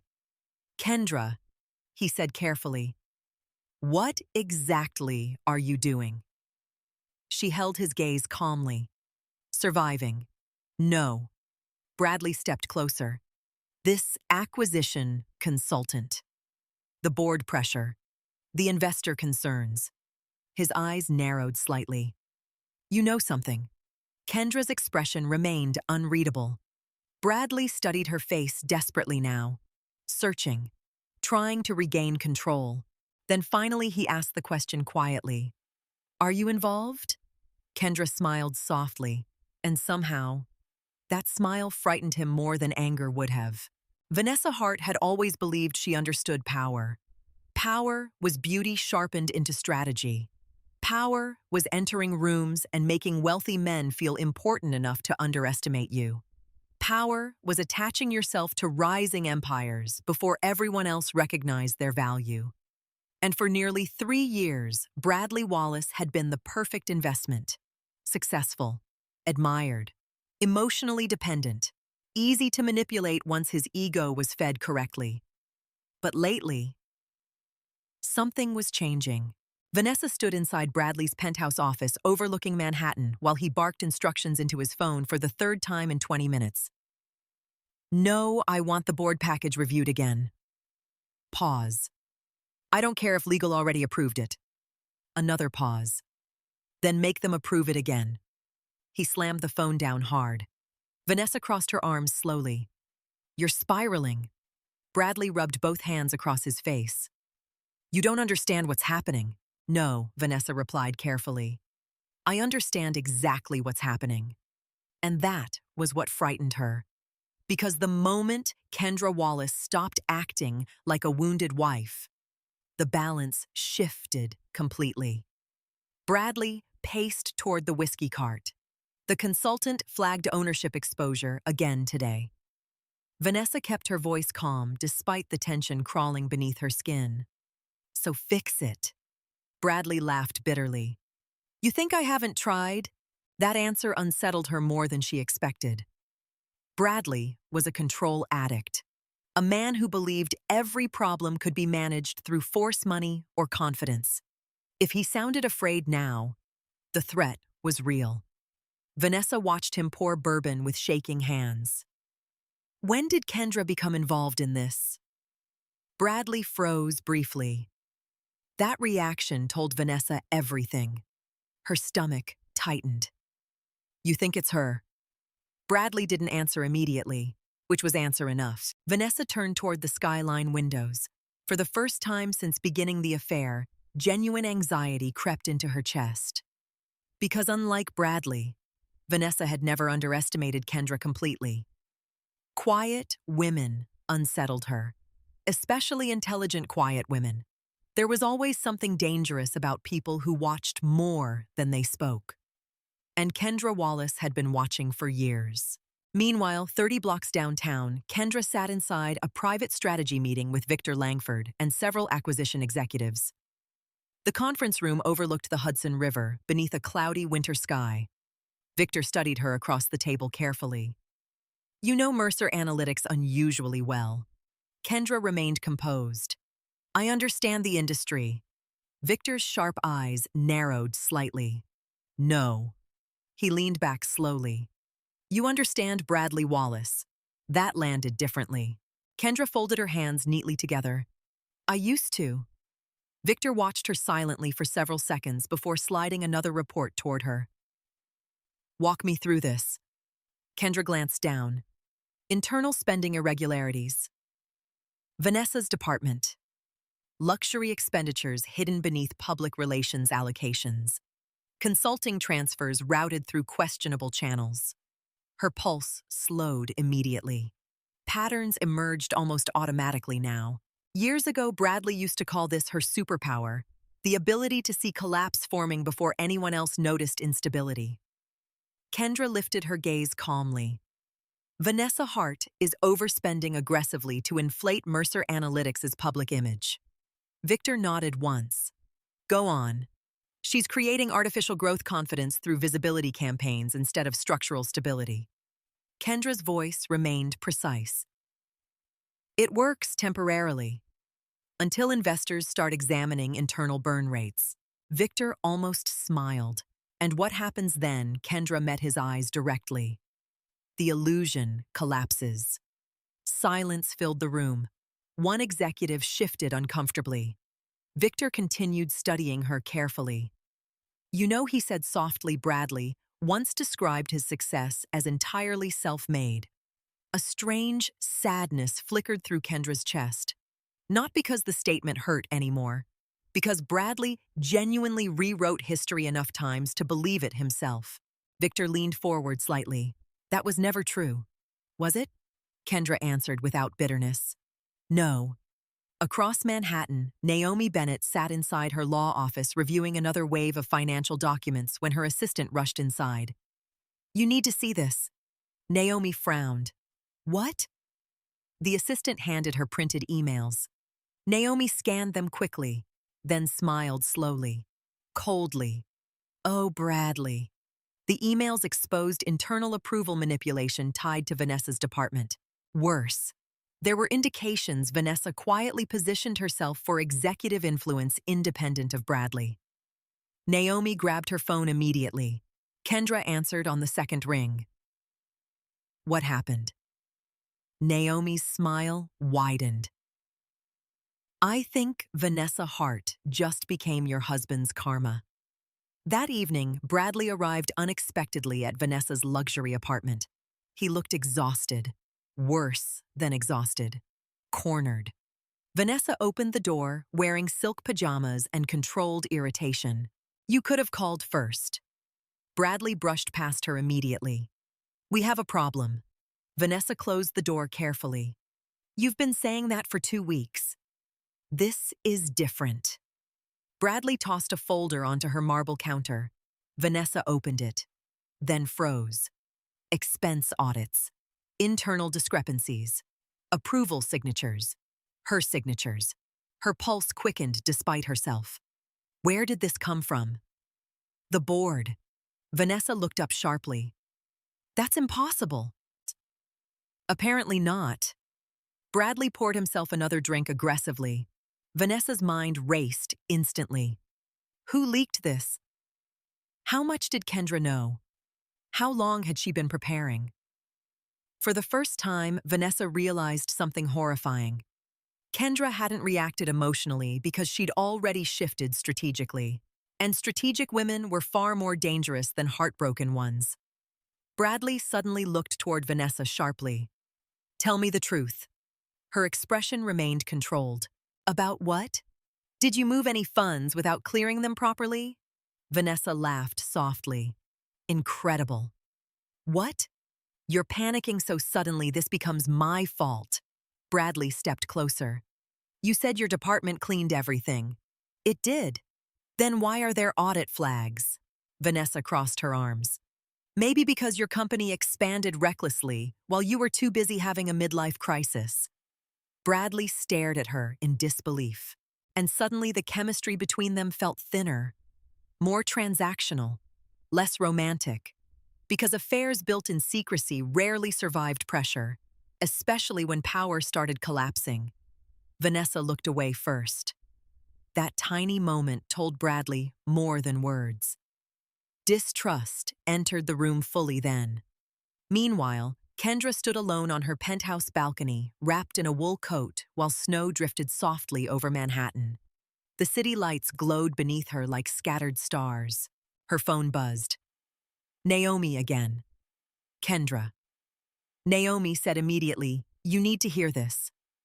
Kendra listened quietly while Naomi explained the audit exposure and Vanessa's financial vulnerabilities. When the call ended, Kendra remained standing motionless for several seconds. Not triumphant, just thoughtful. Because the strange thing about karma was how often people destroyed themselves once consequences finally began. Her mind drifted briefly toward Bradley, toward the man she once loved desperately enough to disappear for. She remembered old versions of him sometimes still, the hungry young entrepreneur from Brooklyn, the man who kissed her forehead after long nights and whispered, "We're building this together." That memory no longer made her cry. Now it simply felt distant, like remembering someone who died years ago. Inside the penthouse, her laptop chimed softly. New email. Anonymous internal source attached additional Mercer Analytics documents. Kendra opened them carefully, then stilled. There it was. Direct evidence tying Bradley to ownership restructuring discussions, intentionally excluding her. Clear, documented, damning. A slow breath escaped her. Not because she was shocked anymore, because now she knew with certainty Bradley Wallace had not only betrayed her emotionally, he had planned to erase her legally too. Her phone buzzed once more, this time from Bradley himself. Kendra answered calmly. What? Silence filled the line briefly. Then Bradley spoke quietly. Did you send something to Victor Langford? Kendra looked out across the snowy Manhattan skyline. No, that part was technically true. Bradley exhaled shakily. Kendra, if you're involved in this, you need to stop. Interesting. He still thought fear would work. Kendra's voice remained almost gentle. You spent 15 years teaching me what survival looks like, Bradley. What's that supposed to mean? She closed her eyes briefly. It means you should have been more careful about underestimating quiet people. Then she ended the call. Far below her balcony, New York moved endlessly through the winter night.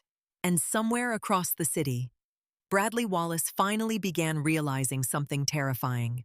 His wife was no longer protecting him. Bradley Wallace stopped sleeping. For nearly 2 weeks, he moved through Manhattan like a man slowly suffocating beneath invisible pressure. Board meetings became interrogations. Investor calls felt hostile. Vanessa had grown distant. And worst of all, Kendra no longer reacted emotionally to him. That frightened him more than the acquisition threats, because Bradley understood anger. He understood crying. He understood emotional dependence. But calm meant detachment. And detached women became impossible to control. At 3:30 in the morning, Bradley sat alone inside his dark penthouse office, staring at another email from Victor Langford requesting emergency documentation review. His bourbon glass remained untouched beside him. The city lights beyond the windows looked cold tonight. Everything looked cold lately.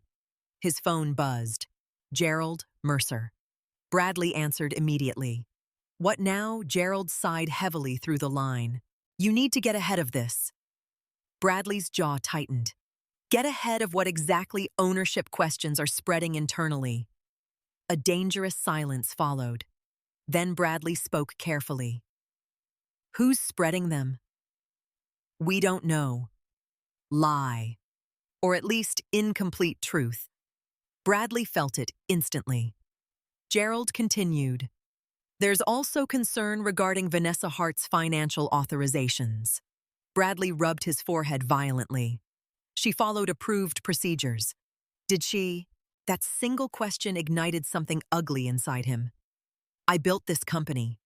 And now the board is wondering whether you built it honestly. The line went silent. Then Gerald lowered his voice. Bradley, off the record. What? Did your wife help create Mercer Analytics originally? Bradley froze completely. His pulse slammed hard once against his ribs. How is that relevant? Because someone submitted foundational documents with her signature attached. Someone. No, not someone. Kendra. The realization hit him with brutal clarity. All at once, every strange shift finally aligned. The consultant reports, the board pressure, Victor's questions, the ownership concerns. Kendra.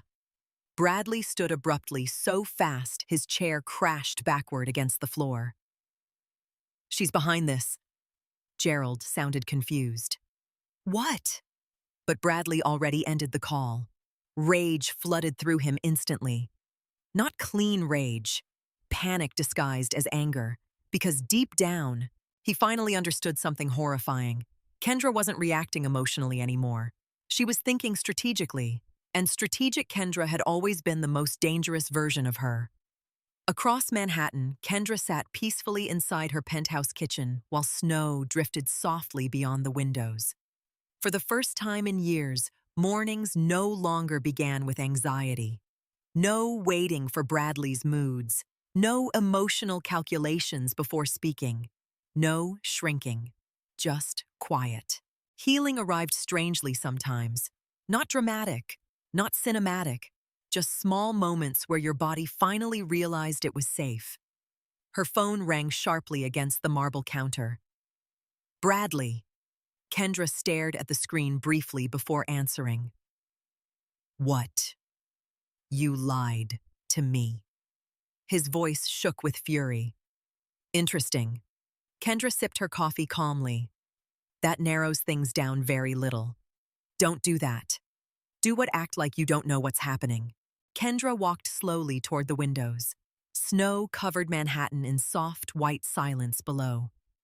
You'll have to be more specific, Bradley snapped. Enough! The shout echoed violently through the phone. Kendra remained still. Years ago, Bradley's anger could ruin entire days for her. Now, it simply sounded desperate. You sent those documents to the board. No, Kendra replied truthfully. I protected documents that already belonged to me. Bradley's breathing turned heavier. You're trying to destroy me. There it was, still centering himself. Kendra closed her eyes briefly. No, Bradley. Her voice softened dangerously. You started destroying yourself years ago. I just stopped cleaning up after you. Silence crashed between them. Then Bradley spoke through clenched teeth. You think you're smarter than me? The question almost made her sad, because that had always been the real problem underneath everything. Bradley didn't want partnership. He wanted admiration. Kendra answered honestly. I think you spent too long believing I was weaker than you. Another dangerous silence followed. Then Bradley said quietly, Tell me where you are. No. Kendra. No. His voice dropped lower now. Threatening. I'm warning you. For the first time in 15 years. Kendra laughed at him, softly, disbelievingly. You know what's interesting, she whispered. You only started sounding afraid once you realized I'm not helpless. Then she ended the call. Across the city, Bradley threw his phone violently against the office wall. The device shattered instantly. His chest rose sharply with uncontrolled breathing. Everything felt like it was slipping. The board, the acquisition, Vanessa, Kendra. especially Kendra. How had he not seen this coming? Because she was quiet, because she tolerated things, because she loved him enough to absorb damage silently for years. Bradley suddenly remembered something she once said early in their marriage. People mistake calm women for weak women all the time. Back then, he kissed her and laughed. Now the memory unsettled him deeply. Later that afternoon, Bradley stormed into Vanessa's apartment without calling first. Vanessa looked up from her laptop immediately. "You can't keep barging in here like she's behind it." Vanessa stilled. For one brief second, genuine fear crossed her face, then disappeared. Kendra Bradley paced aggressively across the living room. She submitted ownership documents. Vanessa stood slowly. "That's impossible." "No." Bradley looked at her sharply. "What's impossible is that neither of us saw this coming." Vanessa folded her arms. "Don't include me in your mistakes." Bradley stared at her. "Interesting. Not our problem. Your mistakes." The shift in language mattered. Vanessa continued carefully. "You said she was emotionally dependent." She was. Clearly not. The words hit Bradley harder than expected, because somewhere beneath the panic, he was beginning to realize how profoundly he misunderstood his own wife. Vanessa grabbed her wine glass. "So what now?" Bradley looked toward the skyline windows. For years, every room bent naturally around his confidence. Now every conversation felt unstable, uncertain, dangerous. "I need to stop her." Vanessa's expression sharpened. "And how exactly are you planning to do that?" Bradley didn't answer, because suddenly, he wasn't sure. That realization terrified him most of all. That evening, Kendra attended another private acquisition strategy meeting with Ethan and Victor Langford. The conference room overlooked the East River beneath glowing winter lights. Victor studied Kendra carefully while reviewing new legal exposure summaries. "You've remained remarkably composed through all this." Kendra gave a faint smile. "I spent years practicing." Victor almost smiled back, then his expression turned serious. "Bradley's unraveling." Kendra looked down at the documents quietly. Part of her expected satisfaction. Instead, she mostly felt grief. Not for losing Bradley, for wasting so many years begging for emotional scraps from someone incapable of valuing her properly. Ethan noticed the shift in her expression immediately. "You okay?" Kendra nodded slowly. "I think I'm mourning someone who never really existed." Silence followed, because they all understood exactly what she meant. After the meeting ended, Ethan walked her toward the elevator lobby. "You know," he said carefully, "most people would have burned everything down already." Kendra pressed the elevator button softly. "I'm not trying to destroy him." Ethan studied her face. "Then what are you doing?" The elevator doors opened slowly. Kendra stepped inside before answering, leaving him alone with the consequences of who he became.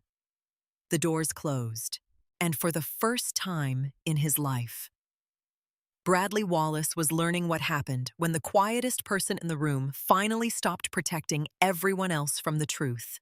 The ballroom at the Langham Hotel glittered beneath gold chandeliers and crystal light. Manhattan's wealthiest executives moved across polished marble floors, dressed in black tuxedos and designer gowns, while cameras flashed near the entrance.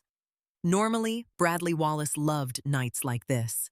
Attention, admiration, power. But tonight, as he adjusted his cufflinks beneath the mirrored walls of the private VIP lounge, his reflection looked unfamiliar, tired, sharp around the eyes, cornered. Vanessa stepped beside him in a silver dress designed to look unforgettable. "Relax," she whispered smoothly. "You're acting guilty." Bradley looked toward her sharply. "Maybe because there's reason to be nervous." Vanessa's jaw tightened slightly. "We stick together tonight." Interesting choice of words. Not we tell the truth. Not we fix this. We stick together. Like survival. Like strategy. The chemistry between them had changed completely now. The affair no longer felt exciting. It felt expensive. Outside the lounge, Gerald Mercer approached with visible tension in his posture. The board meeting begins in 30 minutes. Bradley nodded stiffly. Gerald hesitated, then quietly added, Victor, Langford invited additional stakeholders tonight. Bradley frowned. What stakeholders? Gerald's expression darkened slightly. Legal representation. A pulse of panic hit Bradley's chest instantly. What the hell does that mean? But Gerald already walked away. Across the ballroom, investors murmured quietly among themselves while waiters carried champagne beneath soft jazz music. The atmosphere looked elegant, but underneath it, everyone sensed blood in the water. Meanwhile, outside the hotel entrance, a black town car stopped beneath the glowing canopy lights. Kendra Wallace stepped out slowly, and conversations near the doorway immediately softened. Not because she caused a scene, because she didn't.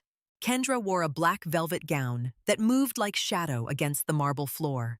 Her hair fell in soft, dark waves over one shoulder. Diamond earrings caught the ballroom lights subtly every time she moved. Elegant, calm, untouchable. Beside her, Naomi Bennett adjusted her coat and smirked softly. You look terrifying. Kendra almost smiled. I'm nervous. No, Naomi corrected while scanning the ballroom ahead. You're grieving. There's a difference. Kendra inhaled slowly before entering. The moment Bradley saw her, everything inside him stopped. For months, he told himself Kendra was emotional, reactionary, temporary. But the woman walking across that ballroom looked nothing like the wife he underestimated for 15 years. This version of Kendra carried silence differently. Not wounded, powerful. Vanessa noticed Bradley staring immediately, and jealousy flashed across her face before she could hide it. Interesting. Even now, Kendra still commanded the room without trying. Bradley moved toward her quickly. Kendra. She turned calmly. No anger, no sadness. That somehow felt worse. What are you doing here? He asked quietly. Kendra blinked once. I was invited. Bradley lowered his voice sharply. This isn't a game anymore.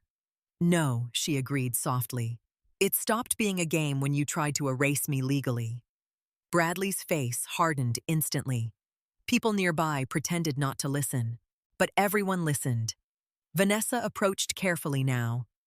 Kendra, she said with artificial warmth, you look beautiful tonight. Kendra met her gaze calmly. So do you.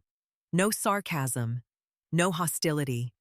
And somehow that unsettled Vanessa more than open hatred would have.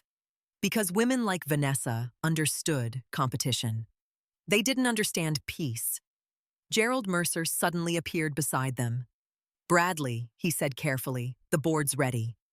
Bradley glanced toward Kendra one last time. Whatever this is, he muttered quietly. You're making a mistake. Kendra held his gaze. No, Bradley. Her voice remained almost gentle. My mistake was loving you quietly for too long. The board meeting began inside a private ballroom upstairs. Long, polished table, city skyline glowing beyond towering windows. Victor Langford sat near the center, reviewing documents while attorneys organized folders around him. Bradley entered beside Vanessa with controlled confidence, or at least the performance of confidence.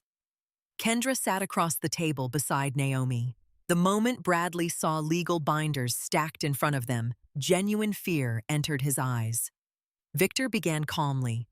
Tonight's discussion concerns governance integrity, ownership, transparency, and acquisition viability. Bradley folded his hands carefully. This is unnecessary. Victor ignored him completely. Ms. Bennett. Naomi opened the first folder. Over the past several weeks, evidence emerged indicating deliberate attempts to restructure foundational Mercer Analytics ownership agreements without full disclosure. Documents slid across the table. Bradley's pulse slammed violently. Vanessa looked pale now. Naomi continued. These original agreements establish Kendra Wallace as co-founder and equal strategic architect during Mercer Analytics' formation. Silence swallowed the room. One board member whispered, "You told us he built this alone." Bradley immediately stood. "This is being manipulated." Naomi smiled coldly. By signatures, Victor leaned forward slowly. "Sit down, Bradley." But Bradley's composure was finally cracking. Kendra knew what she agreed to. Kendra spoke for the first time. Quietly, "I agreed to support my husband." Her eyes held his steadily, not disappear for his convenience. The room became painfully still. Naomi opened another file. "Additionally, we uncovered financial irregularities connected to executive concealment and internal approval misconduct." Vanessa stiffened instantly. Victor's expression darkened. "This includes evidence involving Ms. Hart." Vanessa spoke quickly now. "Bradley approved everything." Bradley turned toward her in disbelief. "You signed the transfers. You told me it was protected, and there it was." The affair collapsing beneath pressure, exactly the way fragile things always did. No loyalty, no love, just self-preservation. Board members began speaking over one another, questions, accusations, legal concerns. Bradley looked around the room desperately as control evaporated completely. Then finally, he looked at Kendra. Really looked at her. And for the first time in years, he understood the scale of his mistake. Not because she ruined him, because she no longer needed him. Gerald Mercer stood slowly. "The board will now proceed to emergency executive review regarding Bradley Wallace's leadership status, effective immediately." Bradley's face drained of color. "You can't be serious." Victor answered calmly. "You built your empire on the assumption your wife would remain silent forever." Bradley looked toward Kendra again, but she wasn't watching him anymore. She simply sat quietly beneath the Manhattan skyline, like a woman finally stepping out of someone else's shadow. The ballroom upstairs had gone completely silent. Not polite silence, not social silence, the kind of silence that only happened when powerful people realized something irreversible was unfolding in front of them. Bradley Wallace stood near the far end of the boardroom table, looking like a man watching his entire identity collapse in real time. Vanessa sat frozen beside him, pale beneath the chandelier lights. And across from them, Kendra Wallace remained calm. That calmness terrified Bradley more than anything else tonight, because she wasn't emotional anymore. She wasn't pleading, wasn't trying to save the marriage, wasn't trying to save him. She had finally stepped outside the emotional prison he built around her, and now he had no idea how to reach her. Gerald Mercer cleared his throat carefully. "Before the board proceeds with formal review," he said slowly, "Ms. Wallace requested the opportunity to speak." Bradley's chest tightened instantly. Kendra stood. No dramatic movement, no theatrical anger, just quiet elegance beneath the skyline lights of Manhattan. Every eye in the room followed her automatically, because real power rarely needed to announce itself loudly. Kendra folded her hands lightly in front of her. For a moment, she simply looked around the room, at investors, executives, board members, people who spent years praising Bradley Wallace while barely noticing the woman standing beside him. Then finally, she spoke. "When Bradley and I first started Mercer Analytics," she said softly, "we lived in a one-bedroom apartment with a broken heater and unpaid electric bills. No one moved." Kendra continued calmly. "We were young, ambitious, terrified. A faint, sad smile touched her lips. And we believed success would protect us from becoming cruel." Bradley lowered his eyes, because somewhere deep inside himself, he remembered that version of them too. Kendra's voice never rose. That somehow made every word sharper. "I didn't stand beside Bradley because I was weak." She looked toward the board steadily. "I stood beside him because I loved him." Silence deepened. People often misunderstand quiet women. Her gaze drifted slowly across the room. They assume silence means a lack of intelligence, a lack of strength, a lack of options. Victor Langford watched her carefully now. Several board members looked visibly uncomfortable. Good. They should be. Kendra continued. But sometimes silence is simply love, trying not to become destruction. Bradley physically flinched, because finally, he understood what she had protected him from all these years. Not just embarrassment, consequences. Kendra turned slightly toward him, and her eyes held no hatred. That was the cruelest part. Hatred would have meant emotional attachment still existed. This looked like grief, like acceptance. You once told people I was harmless, she said quietly. Bradley closed his eyes briefly. The room remained painfully still. Kendra's expression softened faintly. And maybe I was, because loving someone often makes you gentle with parts of yourself that deserved protection too. Naomi looked down briefly, almost emotional herself. Kendra inhaled slowly before continuing. I spent years believing endurance was the same thing as loyalty. Her voice trembled just slightly now. I thought staying quiet made me strong. A pause. But silence without respect becomes self-erasure. The words landed heavily across the room, especially for the women listening. Vanessa stared downward at the table. For the first time all night, genuine shame flickered across her face. Kendra noticed.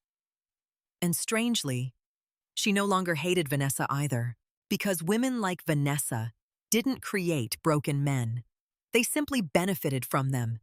Bradley created this himself, piece by piece, lie by lie.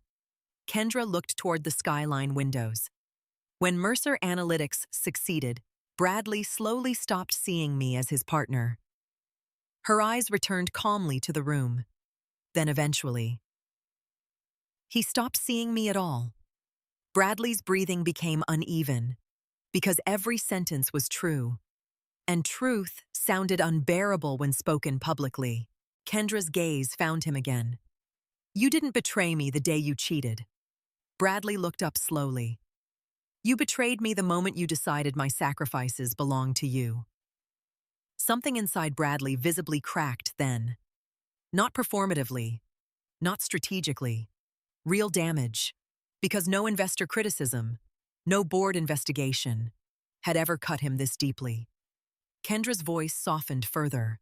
I would have given you everything willingly. Her eyes shimmered faintly beneath the ballroom lights. But you wanted credit more than partnership. Tears burned behind Bradley's eyes unexpectedly. And suddenly he realized something horrifying. He had spent years chasing admiration from strangers, while slowly destroying the only person who ever truly believed in him before success arrived. Kendra straightened slightly. The loudest people in the room are rarely the strongest. Victor lowered his eyes briefly at that. Several executives shifted uncomfortably, because everyone in this room understood exactly who that sentence belonged to. Bradley opened his mouth finally. Kendra. But his voice broke. Kendra looked at him gently. Not lovingly, not cruelly, just gently. And somehow that mercy humiliated him more than revenge would have. Gerald Mercer stood slowly after several long moments of silence. The board will proceed with executive review. One by one votes began.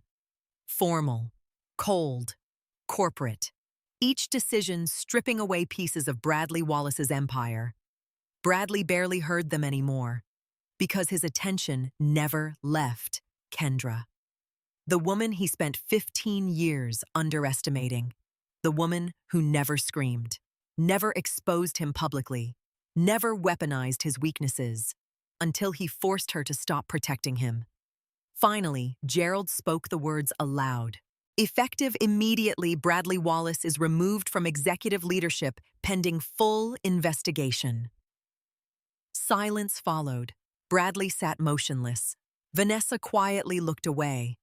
Victor closed his folder, The empire was over, or at least the illusion of it. Around them, board members slowly began standing. Conversations resumed quietly. Lawyers moved carefully through the room, but Kendra remained still beside the skyline windows. For a moment, she allowed herself to breathe fully. Not because revenge felt satisfying, because survival no longer required shrinking herself. Bradley approached her carefully once the room emptied slightly. He looked devastated now. Human. Smaller somehow without the armor of power protecting him. "Kendra?" His voice sounded fragile. "Please." She turned toward him slowly. "I never meant for this to happen." The sentence almost broke her heart from exhaustion alone. Because even now, he still spoke like consequences randomly attacked him instead of growing from his own choices. Kendra looked at him for a very long time, then quietly answered, "That's the problem, Bradley." Her eyes filled softly with tears she refused to let fall. "You stopped meaning things a long time ago." And standing there beneath the glowing Manhattan skyline, Bradley Wallace finally understood what it felt like to become invisible to the person who once loved you most. 3 months after the gala, Bradley Wallace barely recognized his own life. The Connecticut mansion had become unbearably quiet. No catered dinners waiting in the kitchen. No soft music drifting through the hallways. No Kendra sitting beside the fireplace reading while snow fell outside. Just silence. Cold, punishing silence. Bradley stood alone in the massive living room one gray Sunday morning, staring at dust gathering across untouched furniture. The house no longer looked luxurious. It looked abandoned. Funny how quickly beauty disappeared once love left with it. His phone buzzed again. Another legal update. Another investor withdrawal. Another article speculating about Mercer Analytics' unstable leadership transition. Bradley muted the notification instantly. He was tired of bad news, tired of watching everything collapse piece by piece. But worst of all, he was tired of waking up every morning, realizing Kendra Wallace no longer belonged to him. Vanessa had left 6 weeks earlier. Not dramatically, not emotionally. She simply packed her things and walked away after realizing Bradley could no longer protect her professionally. In the end, their affair died exactly the way it began. Transactional, cold, disposable. Bradley still remembered their final conversation clearly. "You're abandoning me?" he asked bitterly inside her Manhattan apartment. Vanessa zipped her suitcase calmly. "No, Bradley." She barely looked at him. "I'm surviving."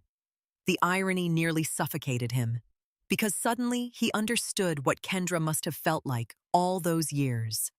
Watching someone emotionally leave long before physically walking away. Vanessa paused near the doorway before leaving. "For what it's worth," she hesitated briefly. "Kendra was always too good for you." Then she disappeared from his life completely. Now Bradley sat alone with those words constantly echoing through his mind. "Too good for you." His mother called almost daily now, not to comfort him, to complain.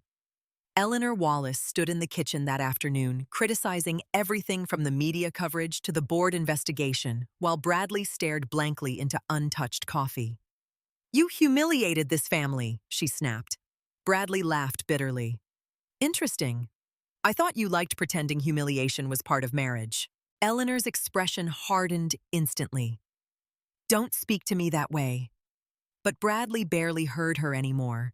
For the first time in his life, the approval he spent years chasing from powerful people felt meaningless, because none of them stayed once his image cracked. Not the investors, not Vanessa, not even his own parents.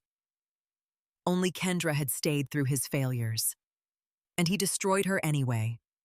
Eleanor folded her arms sharply. "You need to fight back against her legally." Bradley looked up slowly.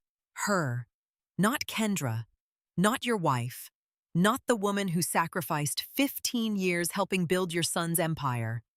Just her. Something inside Bradley finally snapped. No. Eleanor frowned. No. Bradley stood abruptly. She was right. The words shocked even him. Eleanor stared in disbelief. "Excuse me," Bradley rubbed both hands across his face tiredly. "She built half that company."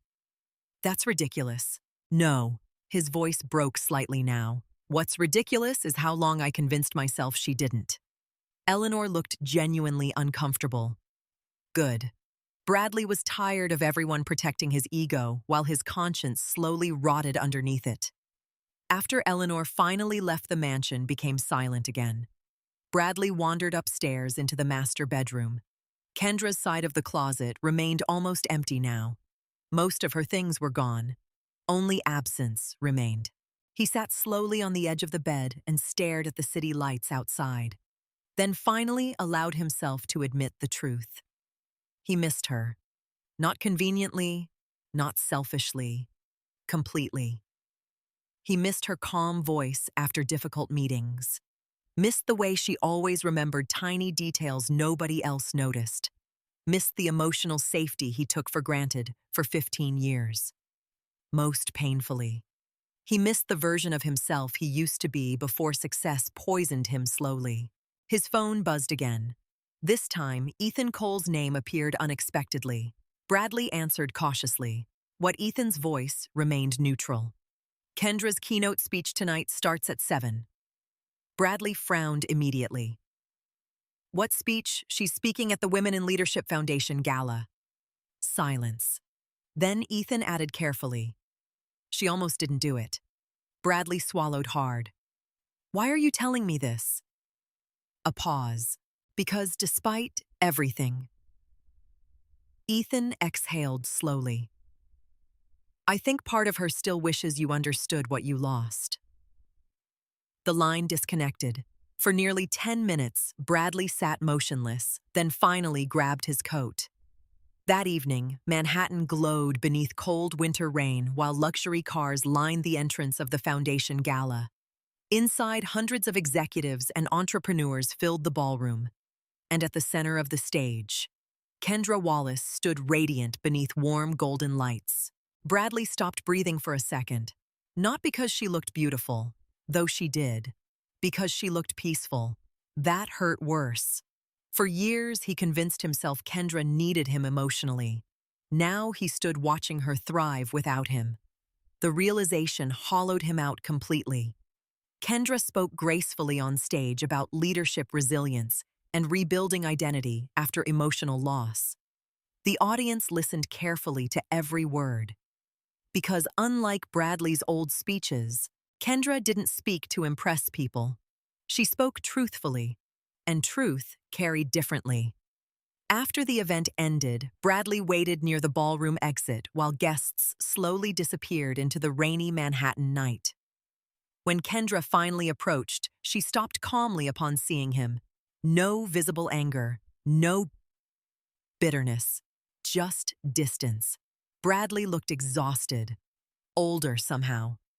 "What are you doing here?" she asked softly.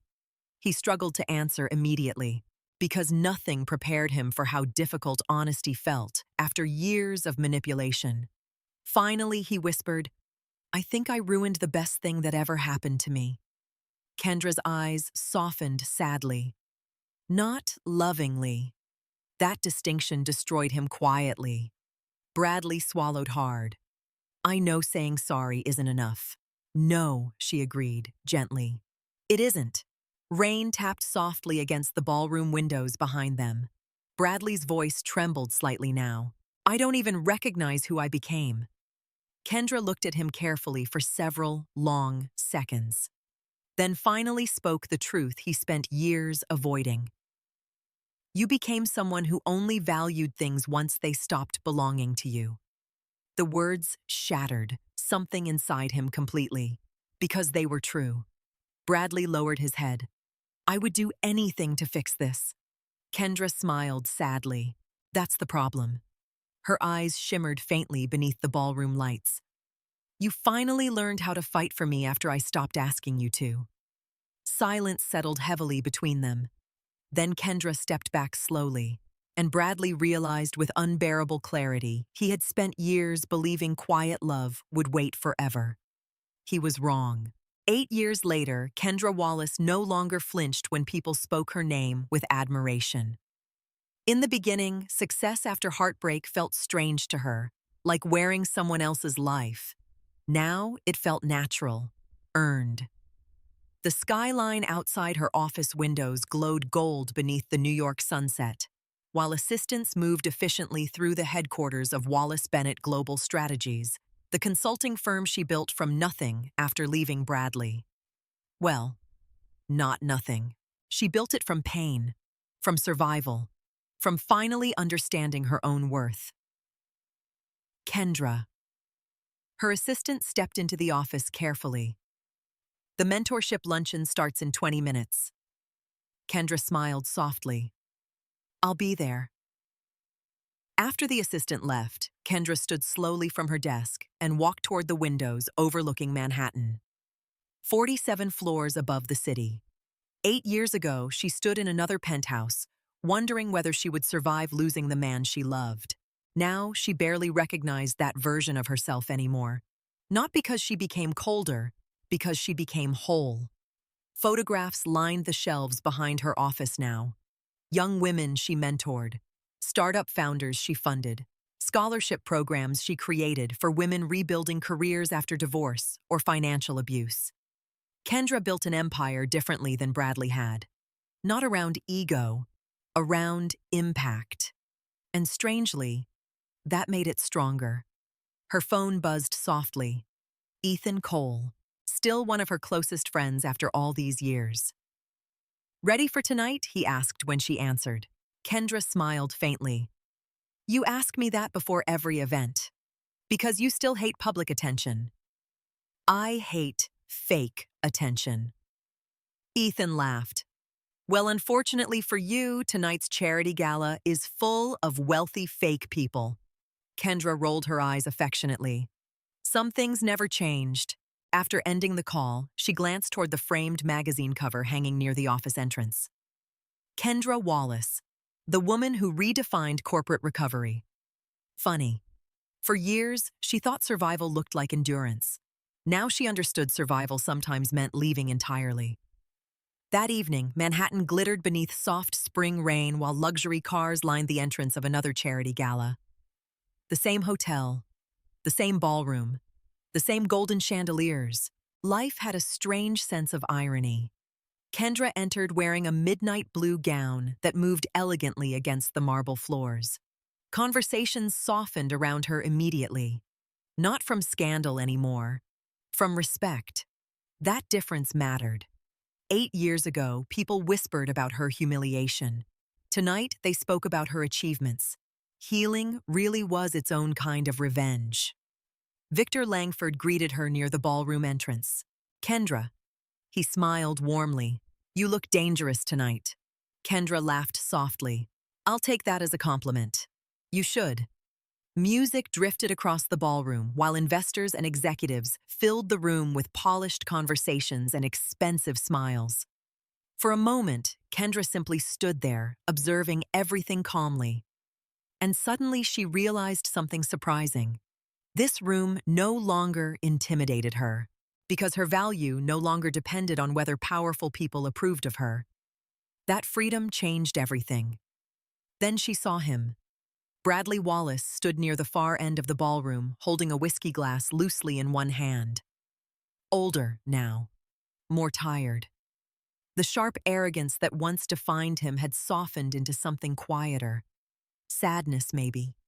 Their eyes met across the room, and Kendra waited for pain, for anger, for the old ache. But nothing came, just peace. That realization almost made her emotional, because finally, she was free. Bradley approached slowly, not confidently like before, carefully, as though afraid sudden movement might make her disappear again. Kendra. His voice still carried traces of the man she once loved, but only traces. Hi, Bradley. For a moment, neither spoke. Rain tapped softly against the ballroom windows while guests moved around them in blurred motion. Bradley looked at her carefully. "You look happy." Kendra thought about the question honestly. Not perfect, not untouched by grief, but happy. "Yes, I am." The answer visibly hurt him. Not because he wanted her miserable, because he finally understood she never needed him to become whole. He swallowed slowly. "I almost didn't come tonight." Kendra smiled faintly. "I almost didn't either." Bradley glanced around the ballroom. "This place feels different now." "No," Kendra said gently. "We do." That silence between them no longer felt sharp. Just final. Bradley looked down briefly before speaking again. "I still think about what you said that night." Kendra tilted her head slightly. "Which part?" "That I only valued things once they stopped belonging to me." A sad smile touched her lips. "Was I wrong?" Bradley closed his eyes briefly. "No." The honesty mattered, even if it arrived years too late. For a moment, Kendra saw flashes of the young man from Brooklyn again. The man who once believed love mattered more than image. Maybe that version of Bradley had existed after all. He just lost himself somewhere chasing power. Bradley looked at her one last time. "I'm sorry, Kendra." And this time, for the first time in years. She believed he meant it, not because he wanted her back, because he finally understood the damage. Kendra's eyes softened. "I know." No anger remained inside her now. No revenge, no bitterness, just distance and peace. She reached forward gently and adjusted the slightly crooked collar of his tuxedo instinctively. The old habit surprised both of them. Bradley looked devastated by the tenderness. Kendra smiled softly, then stepped back. "You were the love of my life once," she admitted quietly. Bradley's breath caught. "But losing you taught me how to love myself properly." Tears burned behind Bradley's eyes immediately, because deep down, he knew that was the most honest thing anyone had ever said to him. Music swelled softly across the ballroom. Kendra glanced toward the skyline shining beyond the windows, then back at him. "I hope you find peace too, Bradley." And she meant it. That was the final proof she healed. Not because she stopped loving him completely, because she no longer needed his love to define her worth. Kendra turned gracefully and walked toward the ballroom exit. Not running, not escaping, choosing herself. Outside Manhattan shimmered beneath spring rain and endless city lights.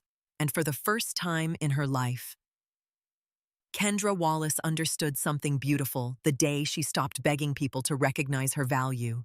Was the day she became impossible to destroy. Sometimes the deepest heartbreak in life does not come from being hated.